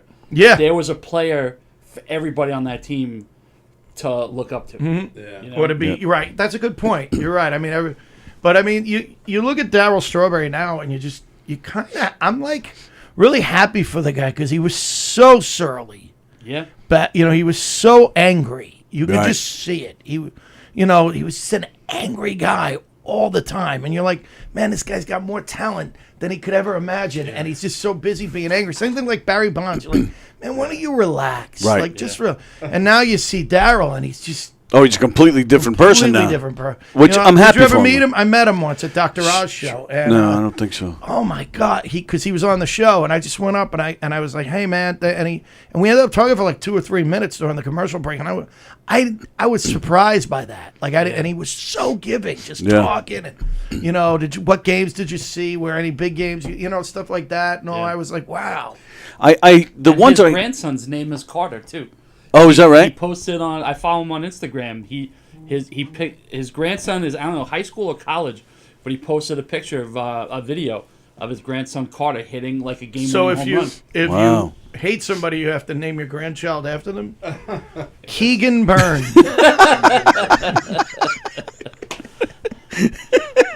It's got a nice ring. I'm gonna name my kid David Hirschman. What's that? Come here, grandson, David Hirschman.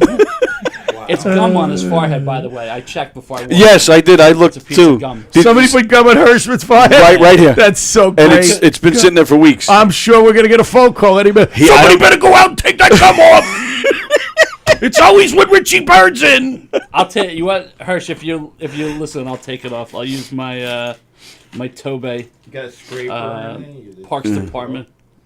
But you don't want to ruin that. I think Keegan put it there. I thought it was a thumbtack last week because it was shining in the sun.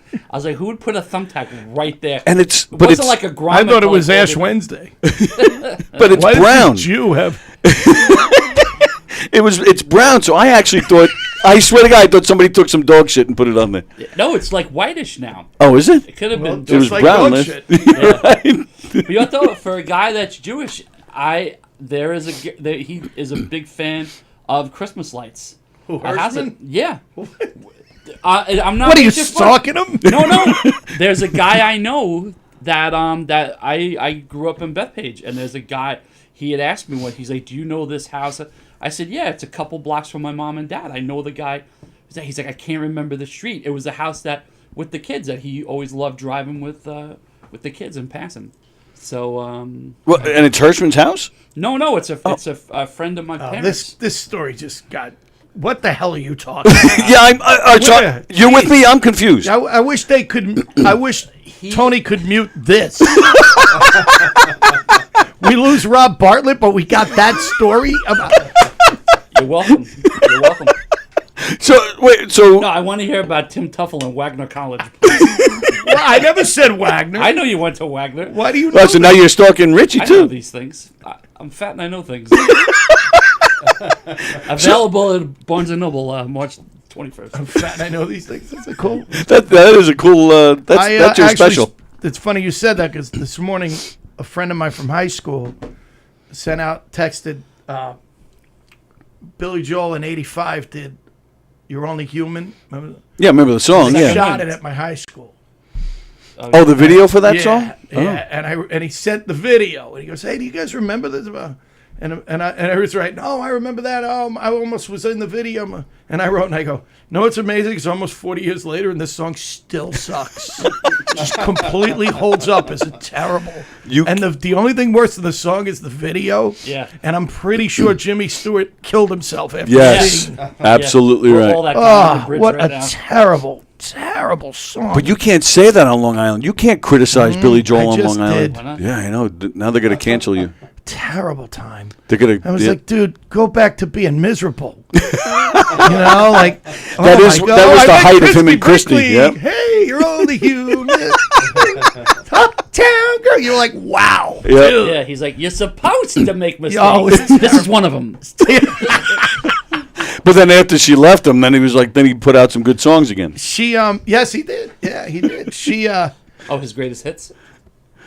That's the only album I remember him releasing after River of Dreams, which supposedly painted the cover. Oh, that's right. So you're right. So he didn't. Well, they were having trouble, I think. So the River of Dreams has some good songs on it because they were on the verge of breaking up. Right, but after that, he was. though, in all fairness, how many bands are there that really, if you look at their work, how many years were they really good, and how many years were they just hanging on like because they could?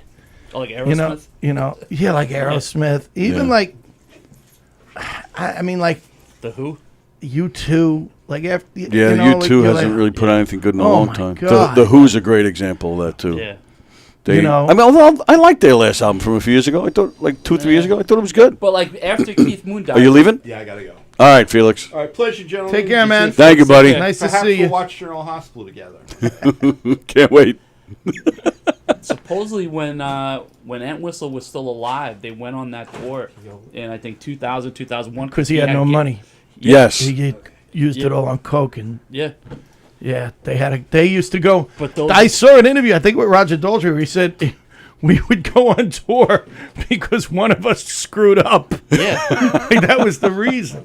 Yeah, like supposedly Daltrey and Townsend, they've admitted many times they only do it because they can't get them in a room together otherwise.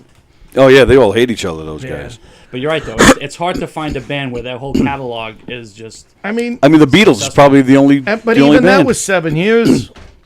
Yeah. 8 years, I mean, which is an amazing. If you think about it, that's an amazing run. 8 years. Yeah. Because once it's just like when people go, "Oh, I saw Sebastian's new show, wasn't that good?" Well, you know how hard it is to maintain.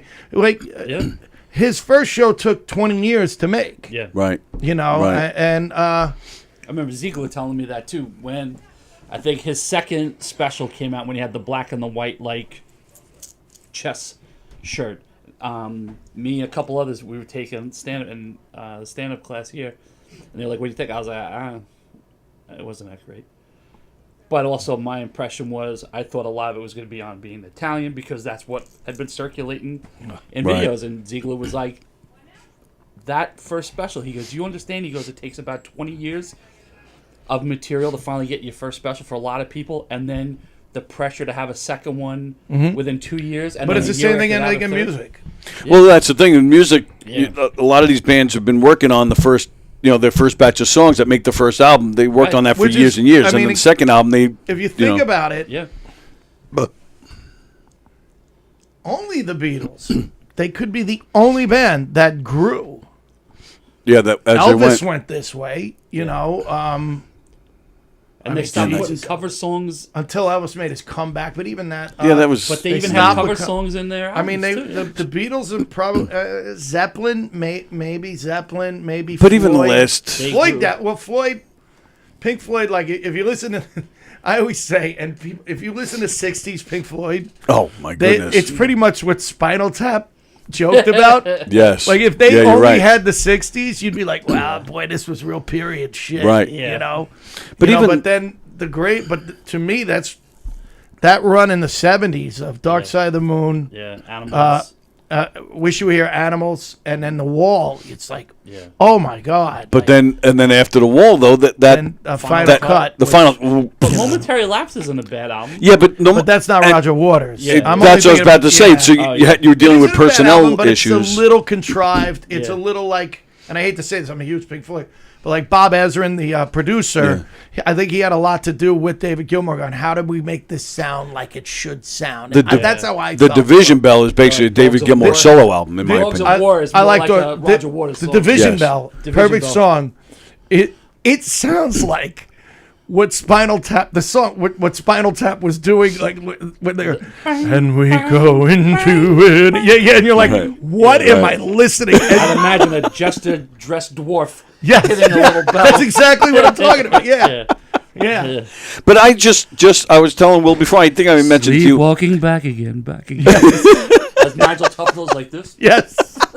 when he gets caught in a pod, he can't get out. What a great movie. Oh, We had yeah. Fran Drescher on the Dr. Oz show, and I said to her during the break, I said, you are in two of my favorite movies of all time. Saturday Night Fever, and this is Spinal Tap. She's in Saturday Night Fever? Yeah. Yeah. I don't remember. She's the one who says, kiss me. Oh, yeah. Okay. Yeah. Okay. That was her first film. Wow.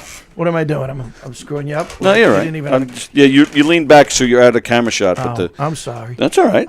Why don't you just say, hey, Richie, sit up? Or I could just, If I suck it in, he won't have to lean back. It's just, if I So- lean like this, you can wash clothes off. But I just saw last night, Extreme, the band Extreme. And that's a band, they've been around. Their first album came out in 89. Right. This new album that they have out now that they're touring behind, it's got to be one of the best albums I've heard in years. It's better than Van Really? Halen 3.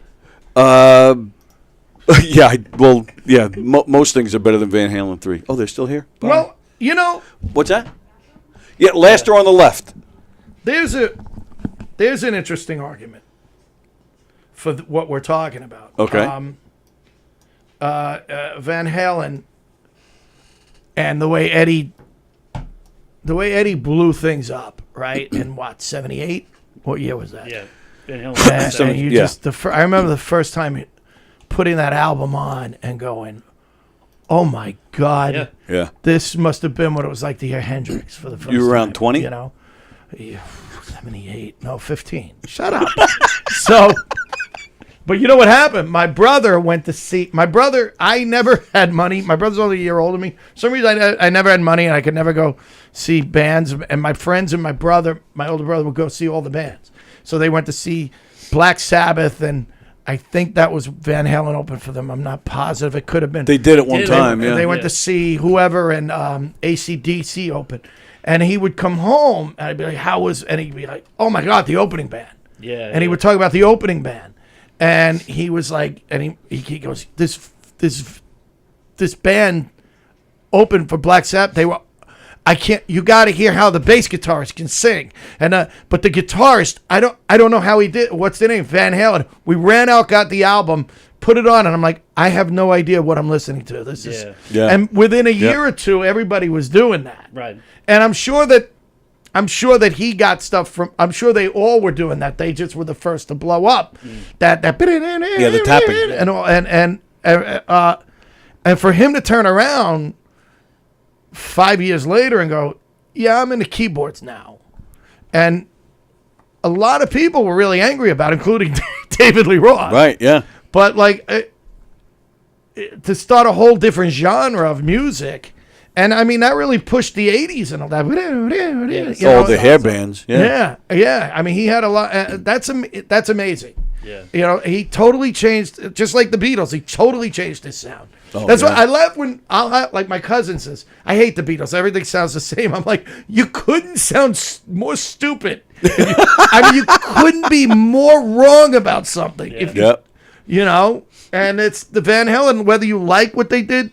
And I think after a while, you know, I don't know that they would have stayed really up here if Sammy stayed. If you think about it, because he was limited vocally. And Dave, you mean? I'm sorry, if Dave stayed. Yeah, I agree 100%. If I mean, Dave stayed. That's what his solo career did. He was his first couple of albums were huge, and then he just And he tried when was it Crazy from the Heat or whatever the first album was that he did solo. I think Steve Vai plays on that because he tried to get a guy who sounded exactly like Eddie. Yeah, right. And Vai, a lot of people say Vai was before Eddie with a lot of that sound, but Eddie just hit The first person I ever saw tapping was Steve Hackett in Genesis. Steve Hackett.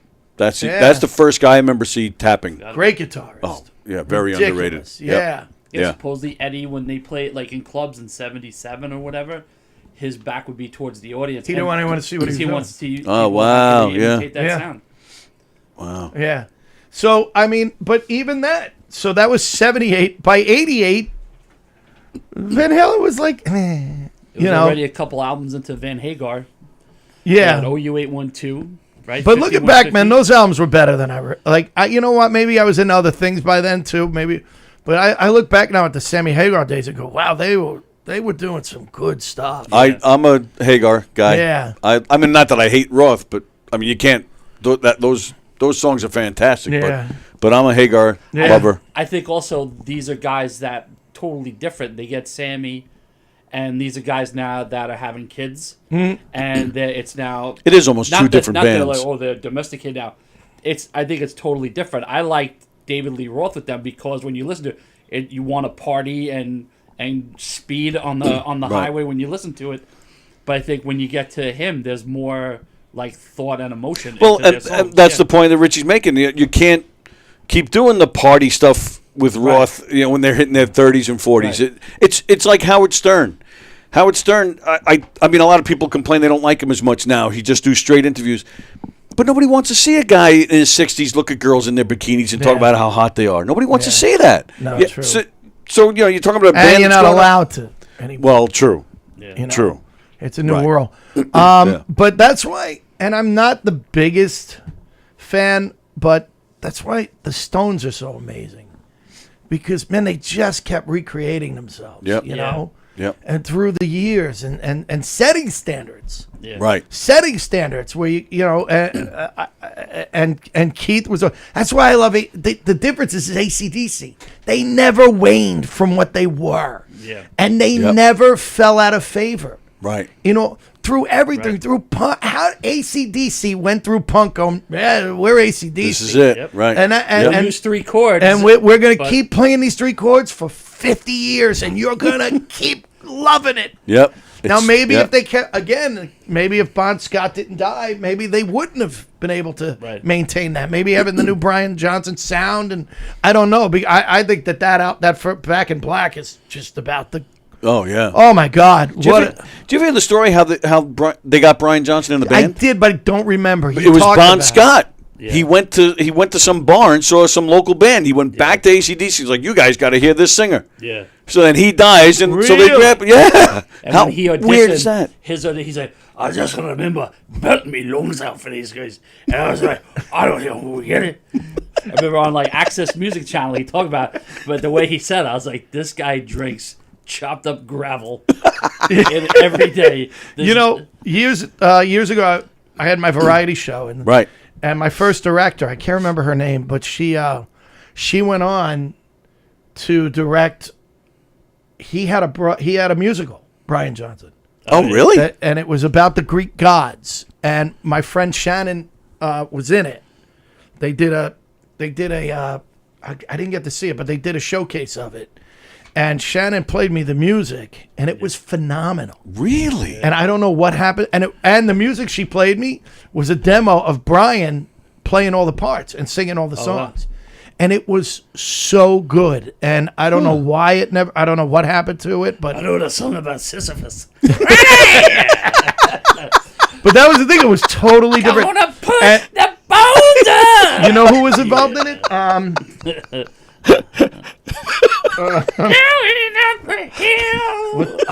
was the actor? I can't think of his name. He played Zeus. Hugh Jackman. British actor. Tim Curry. Caligula. Peter O'Toole? No. Malcolm McDowell? I know it's not Peter O'Toole. Yes, he came back from the dead. Malcolm McDowell was in it. Yeah, was a part of it. Yeah. It was really great that's music. so out of left field. It was like 20 years ago. I don't know what happened to it. And I know you would never think of Brian Johnson. No. It was really funny. Andy Pagano says Van Halen are the General Hospital of rock. That was he was building up that Bond story for weeks because he watches. He does a show, a cooking show, and he's Joe Carletto's cousin. That's why he's here. Let's face it. He's a nice guy. He's good. Nice guy. But he was building that story up for weeks. So I got a Barry Bond story for you. Oh, okay, great. And he's in here. I'm like, that's your freaking That was a very good story. And it went on. Oh, we ordered food. I don't remember what they called heroes. Okay. Okies, grinders, I don't know. Then Barry went to the bathroom, so I waited. And then the phone rang, and Barry answered it. Now, at this point, the Noxzema commercial was on because General Hospital just timed out. And was it milk and magnesia, then Noxzema? No, it was Mapo. Mapo! And Mickey Mantle was saying, I want my Mapo. And then what was the technical school? Apex? No, I can't call you. You have to call us. I knew you'd get that. I knew you'd have it. Thanks. Hello, I'm Governor Tom Keene. And his brother was at one time on divorce court. His brother was the judge, Bill Keene or something. The Jersey governor, Tom Keene. Really? Back in the day, yeah. This is like around the time with Judge Wapner and Llewellyn when they had divorce court. It was like Judge Bill Keene or something. Yeah, I remember Judge Bill Keene. Yeah. No. If you look, they look exactly alike. Oh, really? Hello, I'm Governor Tom Keene. You also sound like a American Michael Caine. Hello, I'm Michael Caine. Hello, I'm Governor Tom Keene. Wow. I'm the kid. Listen, you want bad impressions? I'm here. Here's my impression of someone who can't do impressions, impersonating Jim Brewer, impersonating ACC. Yeah, Brian Johnson was pretty good. I liked it. I liked it. I'll be at McGuire's this weekend. 8 o'clock Friday, 7 o'clock on Saturday. He won't be with me. I'll be outside. Bohemia. Me, I'll check, but I may be able to give some. Maybe this week sometime we'll give out some free passes to go see cool. Richie Byrne. Yep, Cool, because that's the best way to see me. I always say I'm better free.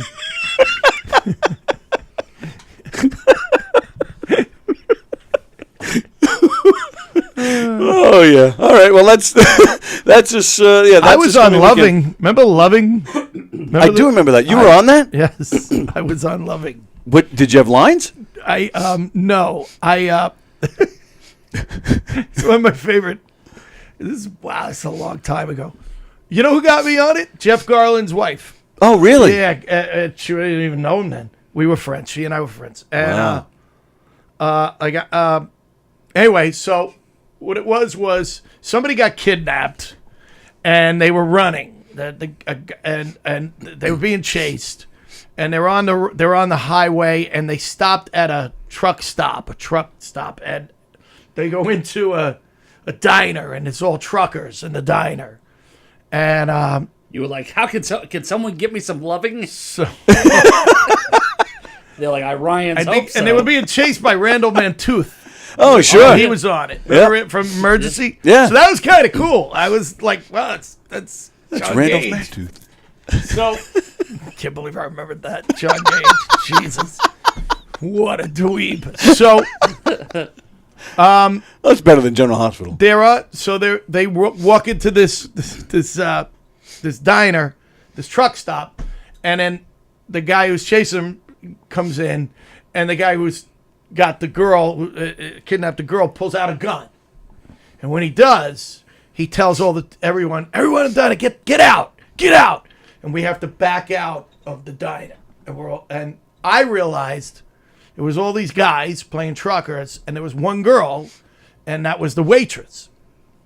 So when we did the rehearsal, we're backing out, and she's the last one, and I'm like the last trucker, and then she goes out. So when we did this rehearsal, I go, listen, I just don't think some guy would let the waitress be the last one out. I just So don't. you actually said this to them? I said to her. Oh, to her. Oh, Do you mind? I don't want to ruin your moment. I don't know where they're shooting, but I just think that, like, I would get in front of you and back you out. I don't think and she goes, what are you, like the De Niro of extras? I swear, I was just thinking that. I was like, wow, there's a lot of thought into this. And, but we did it. She goes, no, you're right. Let's do it. And we did it. And the director came over and went, that was cool. Oh, wow. Because I noticed what you guys did there. And that made me feel so good, man. And then you got the close-up and she didn't? I don't know. I did. You see me. Yeah. But that wasn't what I was doing. I just thought, no guy. Yeah. Right, yeah. Now it's okay. I know I don't want any letters. It's 2023. Women can take a bullet just like a man can. No, but it's true, though. It's not realistic to have every guy go out first. Everything is women and children first. Yeah. Right. Instinctively, And yeah. so, but the director noticed it, and he mentioned it, and he never gotta look hired for me it. again. But Have you checked out The Crowded Room with Tom Holland? Have you checked that out? No, I heard they filmed some of it on Long Island. Yeah, some of it. But last week or the week before, you see me in the back. I One of the saw- guys I right saw- behind oh yeah, I me. saw you. I saw it. Yeah, Yeah. the clip. You know, it was funny because there were 3 guys who had like lines, and one of them was Gary. Ewing. No, the backup quarterback for Denver back in Elway's backup, Gary Kubiak. I remember. I don't know why I remember this, but it was Gary Kubiak's cousin, and Denver was in the Super Bowl that week, Oh, and okay. somebody said, "So hey, your cousin," and who's your cousin? Gary Kubiak. I'm like, oh wow. Anyway, I worked with Denzel's plumber once. so these guys had lines, and then they backed out first for whatever, but I was working or whatever when it aired, and my mother watched it at home. We DVR'd it, or actually we VHS. it. And You had to my hit mother, the 2 buttons at the my same mother, time. Right. Yeah, my mother she could never like get anything right. And so my father comes home. He goes, "Oh, I watched it at work." He goes, "You really didn't do that much." And my mother's like, "No, he did a lot." And I'm like, "No." She goes, "No, he had lines." I go, "No, he didn't. What are you talking about?" So we rewatch it, and one of the guys she thinks is me. My mother thought one of. And she goes, "That's you." I'm like, "That's not me. I'm over here." That's fantastic. That's like that episode of Friends where Joey filmed himself doing a scene so that his grandmother would be impressed. They like edited it into like an episode of Days of Our Lives or If something. I remember, he's supposed to like die. He like falls down an elevator shaft or something, and he knows he's gonna die, and he's like trying to milk every last second yes. before those doors open. Right. The best depiction of an actor on a TV show to me was Bobby Wheeler, Jeff Conaway on Taxi. Oh, really? They were great storylines about like what he I'll have really to go like. back and watch. Yeah. Oh, yeah. There's a great episode where he's gonna quit, he's like, if I don't get a job by this date at this time, I'm quitting. It's fate telling me to quit. And blah blah blah. And they're all at the house. They're all at his apartment. He's waiting for the phone to ring. He had just had an audition, and they're all there, and they're all just sitting there. And he goes, "That phone's gonna ring, and I'm gonna get this job, and that's gonna tell it that phone's, and I know that phone's gonna ring." And the whole show, Alex has been telling him, you can't do this. It's not the way it works. Yeah. And they're sitting there and they're just going ring, ring. And all of a sudden, Lacquer starts going like, "Papa, caca, papa." Like it's so stupid. And then the phone doesn't ring, and he goes, "All right, time's up. I'm gonna give it another 3 years." The whole, and you're just like, that's such an actor, such a comic thing to do, Right. You Did you ever see Extras, Ricky Gervais? No. There's a scene. He's. Did you ever see it? I've seen bits of it. It was great. I loved it. And the first season especially was, same thing. He's an extra and everything. He's trying to get lines. He's trying to get seen. He's striking out all over the place. Eventually, he does kind of make it onto some sitcom, but they use him every week with the same tagline, and he hates it because he's a real actor, and But he's at an after party for whatever show, and he's sitting there, and he's all these people having a laugh. I think right. That's the yeah, maybe. Yeah. And they're all sitting around, and you see him. He's complaining to somebody, just trying to make it, and it's just not working out. And the guy is sitting there at a piano at this after party, and he starts playing some chords and stuff. And it turns out this guy at the piano is David Bowie. It's really him. And he starts this song, "Silly Little Fat Man." Yeah. Oh, I've seen Nobody loves him. Oh, it is freaking hysterical. I've seen that like on Facebook or on YouTube. Oh, or it's something. classic, Yeah. man. Love that. Silly little fat. And the whole party starts singing along, and he's just sitting there. All right, it is time for us to get out of here. We actually went a half hour longer because Felix wouldn't shut up. We had the Barry Bonds story, so I didn't even get to tell my Tim Tuffle story. With all my children. I met Susan Lucci once. She was a bitch. Oh, really? Yeah, she was a real nasty bitch. Absolutely met her many times. Oh, yeah? Loved her. Really? Very nice. Oh, yeah, I only had the one time with her. No, she was yeah. nasty. Yeah, no. Wow. I mean, like, I know her fairly well. And she. Oh, really? Yeah. Oh, all right. I take it back. Yeah. Sorry. Yeah. You are the first person that, seriously, like anyone I've ever met. I met Susan Lucci. She couldn't be nicer. Maybe it's you. Could have been. Rob Bartlett doesn't have nice things to say about you. I'll tell you that much, Pally. Felix comes in here today. He was on some show on Strong Island last night, and he said, "Yeah, they really don't like you over there." I'm like, "All right, Felix, thanks." It's like going to the Yankees and be like, the Mets really don't have a whole lot of nice things.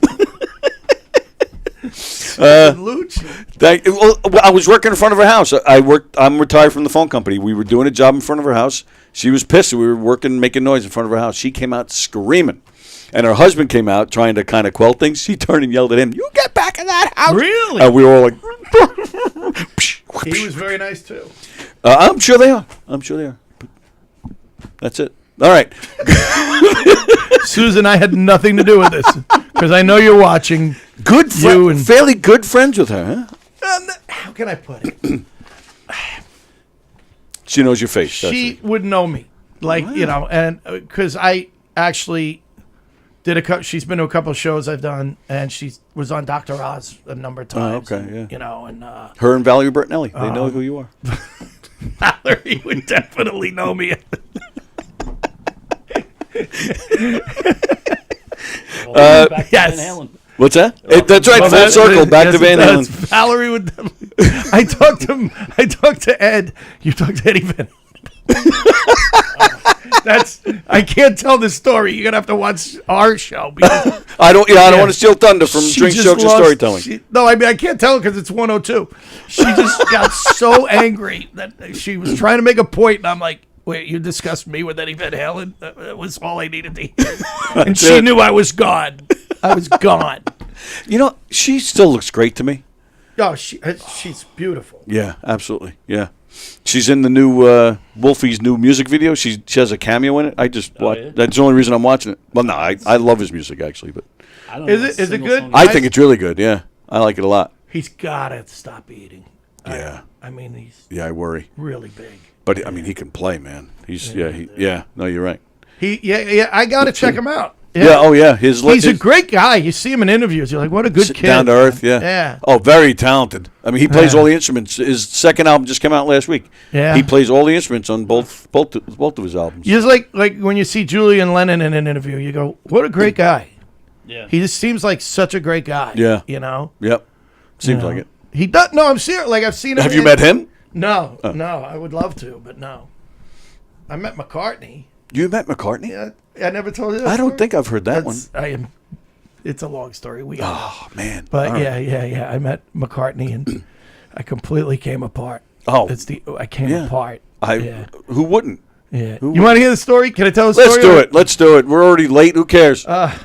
There's no drinks, jokes, or storytelling today, so let's do it. So, I'm doing warm up at Dr. Oz show, and across the hall is Jimmy Fallon.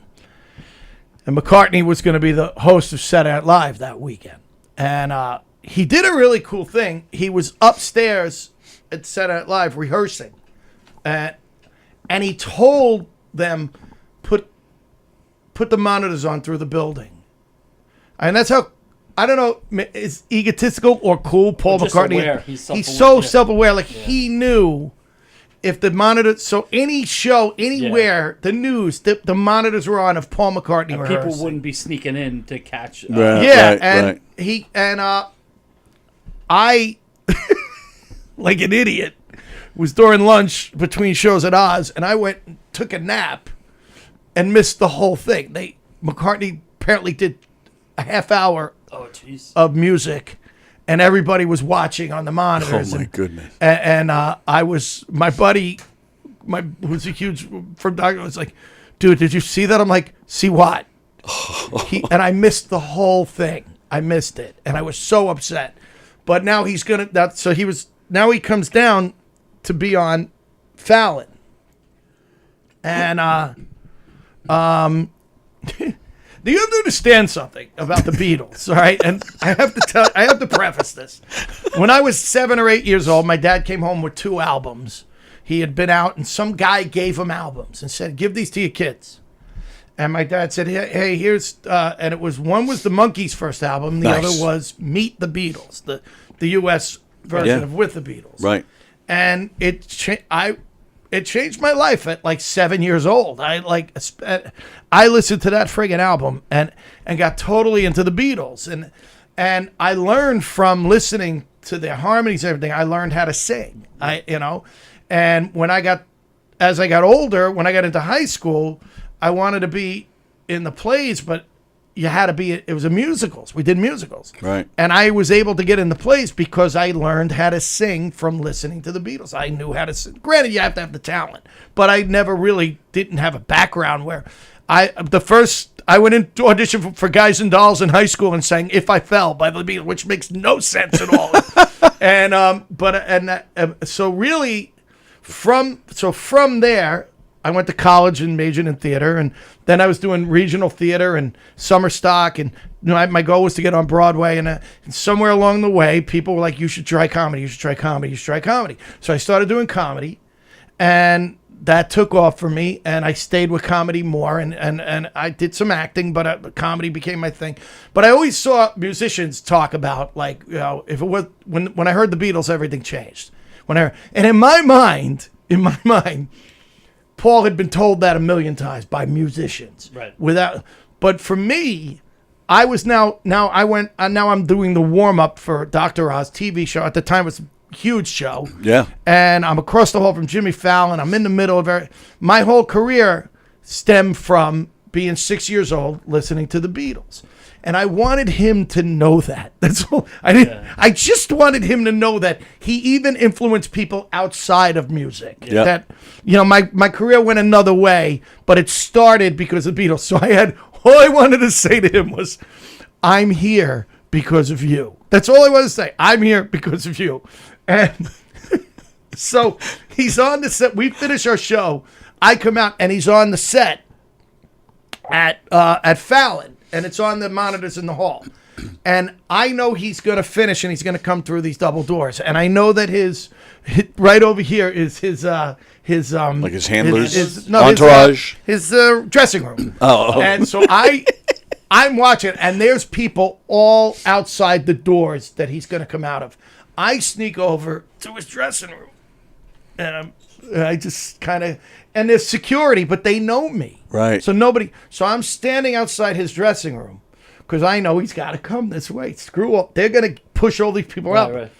So he finishes, and in my head, I'm going, I'm here because of you. You actually rehearsing that in your head? I'm here because of you. And I know he's going to get it. He's going to understand it. I'm not going to tell him I'm a comic. I'm here because of you. And he is so enlightened that he will know exactly what that means. And so he comes out, and everybody, they're pushing people. He comes around. He starts to come to the dressing room. He's literally this close. And I'm here because of you. I mean, some older man in a suit cuts in front of me and starts to talk to him. And I instinctively push the... and I look, and it's Lorne Michaels. So now shit. My career has began and ended because of Paul McCartney. Lorne Michaels on the floor bleeding. Lorne Michaels is like... And I look, and McCartney looks at me, and in my head I go, I'm here because of you, I'm here because of you. And all that came out was, what's up? And McCartney looks at me, and he goes, what's up? And he looks at Lorne, and they walk in the dressing room, but he knew. Yeah. He knew. He knew you were out of a job. That's my McCartney story. That is fantastic. What's up? And I couldn't, like, my lips couldn't, like, it was like, more like, like I couldn't even. Lorne Michaels never forgot you, Lorne that's for Michaels, sure. I'm sure, dude, he was so mad, I just pushed him. Holy shit. He's got pictures you up in his office. More important to my career at that point, Lorne Michaels. Right. Yeah. I was going to make a joke that it was some guy named Ringo, but then you come to Lorne Michaels. I'm like, holy shit. That is fantastic. That was the cool thing back. I really missed those days. The first 5 years at Oz we did across the hall from Fallon at NBC. I miss NBC. It was like walking into a church to me. Yeah. You know what I mean? Yes. And I would go upstairs and take a nap on the set at Saturday Night Live. I would, you know what I mean? We were in the same studio that Letterman did. We were in that studio. People Letterman's in my that studio favorite. worked for Letterman, had stories. Yep. You know what I mean? It was Jimmy was in the original Carson Tonight Show studio. Right. Jimmy one day he goes, "Did you ever see the not Oz, Jim the Montel. Sesame Street, Jim Henson. Oh. He goes, "You ever see Jim Henson pipes?" And I go, "No." And he said, "Go around." They used to have a dressing room, and they pulled it out. They took it down, and there were pipes on the wall, like Yeah. And back in like 1961, 62, some puppeteer was on the Tonight Show, and he was in his dressing room, and he doodled on the pipes, and people were like, what the hell, this guy? And years later it was Jim Henson, and it was early Kermit the Frog and Miss Piggy. Wow. So when they took the dressing rooms out, they left the pipes. So Wow. Yeah, and he even signed it. And Jimmy Fallon goes, "Go look," and you're like, "Oh my God!" It was all different. Yeah, it was really cool. I thought it was like shit like that. Man. Yeah. You're like, "Oh my God!" Yeah. That's the Mecca right there. Yeah. Man. That's Yeah. so cool. I'll tell you a story. I don't know if I ever told you. I'm going to sign off, and I'll tell you a story about a similar thing. Govs.com. You want to go see Richie this weekend? Yes, Tim at Tuffle will be McGuire's? there. Yeah, that's right. Or you can, let's see, also on Governor's stages this week, Robert Hansen, Terry McNeely, Joe Cravella, Jeff Bosey, Tim Saliani, Fabrizio Capano, Jason Nash. The Gagoot Show is in the Giggle Room. Olga Namer birthday show. Jack Asadorian, Stephen Ho, Joe DeVito. Bunch of great comedians Where's playing on Joe? Joe is He at? I want to say the brokerage, Brokerage? I think that's where he is. Oh, good for him. Don't forget the I love Joe. Joe's great. Tremendous. Don't forget, Knockem Dead Comedy's got a couple dates at the Brokerage and McGuire's in the fall. So go to govs.com and come see a bunch of great shows. We're out of here. You got Steve Squared tonight at 6:30. I don't know if the word is on. No, there's no word tonight. And then we're back here tomorrow. Mike O'Sullivan will be back here with me, Tuesday Trivia. And Hershey and the Keegs tomorrow night. And a new show, Primal Scream, starts tomorrow night as well. And then, of course, don't forget Thursday, we got another new show, My True Crime Obsession. So we got a lot going on here this week. So thanks for sticking around with us. And you know what? To play us out, I'm going to... I wanted to wish Don Sill happy birthday. It's Don Sill's birthday. Oh, is that why you posted a thing about getting older with family that almost made me throw up? Yes. Last night... I couldn't even read it. But having family and friends are... Shut up. We went to see Extreme. That was my birthday gift. I was like, let's go see Extreme. We go to Meehan's across the street. I love their food there. We had some steak. And the waiter comes with the bill. And Don grabs it. I go, no, Don, it's your birthday. Give it to me. He goes, no, you bought the tickets to the show. We're going back and forth. I go, it's your birthday. The waiter goes, it's your birthday? And Don goes, yeah. The waiter walks away. Young kid. He's got the skinny pants. He's all, I don't know, what millennial or whatever the fuck you call him. Sure enough, 2 minutes later, he comes back with a little dish of ice cream, and it's just him and some other kid with, the hair perfect and the skinny jeans, and they're singing "Happy Birthday to You." And I turn to Don. I go, "This might be the gayest thing I've ever been involved in." These two young boys are like, and they give him this little scoop of ice cream and a little, like one of those little salad forks. And so Don grabs it, and he's like, and the guy goes, "I couldn't find a spoon." So he's eating this ice cream, and sure enough, he even says to me, he goes, "This is really gay." I go, "Yeah." Like we were at Meehan's, has this nice little area that's painted nice, like it's a nice little. Yeah. Where were they playing? It looks like a fork you'd eat like baked clams with. Yes. Where were they playing? The Paramount. Oh yeah. Yeah. Oh, it was like the such one a great that show. comes with the Nathan's fries back in the day. Oh yeah, that's right. The little red fork. Yeah. So I'm going to play out some footage. Don and I. Don loves taking footage of stuff, and I got a big close up of a guy that was pissing us off all night. So yeah. So we'll. So that's that. Thank you, Richie, for hanging out. Thank you for having me. Thank you, Will. Thanks for having me. If you want to keep coming in Mondays until you go back or whatever, I don't know what your schedule's like, but this feel Monday free. I'm not. We're leaving Saturday. We're taking the family. We're going to Chicago. Oh, nice. And then we're stopping along the way. We're going out to Montana for a few days, and then so we're hitting a bunch of cities on the way back.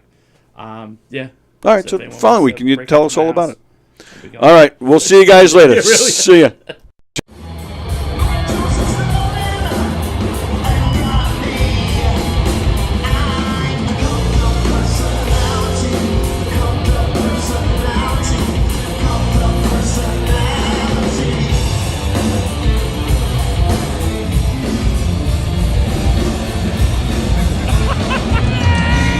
It's your boy Tony.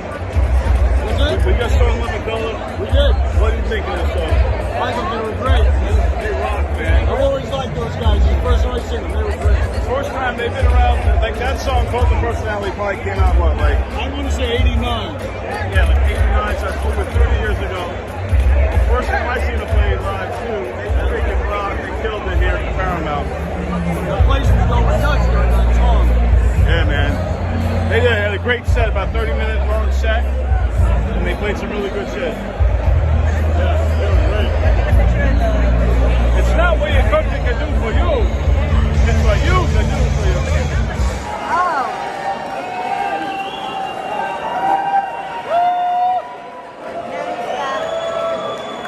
What are you, fucking Michael Jackson? You're waiting for... Let's go. Sorry, I'm just waiting for a strap. A strap. Whoa. Strap.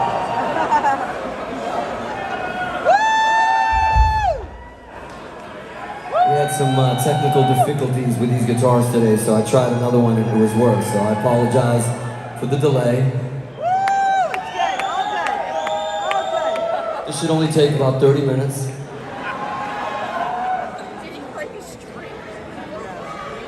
But it's Sunday, it's not like anybody has to fucking go to work tomorrow. Get up for Chris, who's sweating his balls right now, like making this happen for you. Get up for Chris!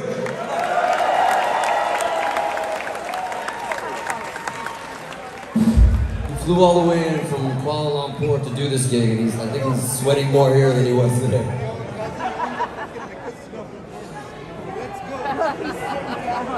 How are we looking? Excuse me, what? Can we talk about the fucking gorilla in the audience for a second? Oh my god, man. What mascot? What gorilla? New York Knicks? Is that what it is? You have a fucking mascot? Horrible. What the fuck you doing? Whoa. Thanks for scaring the shit out of me. All right. Much better, much better, much better. All right, now Gary's mic's not working.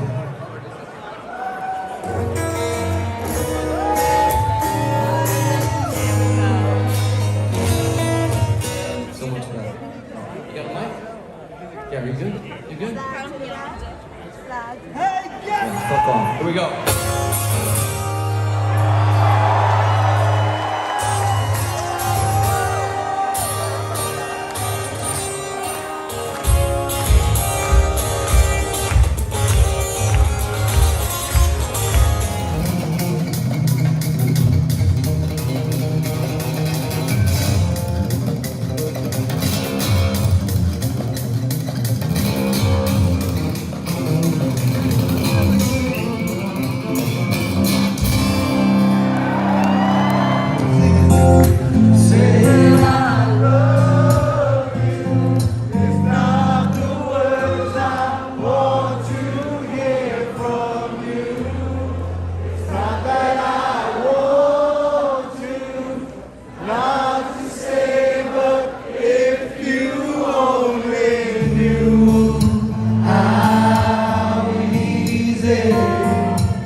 Take a picture. Screen. Take a picture.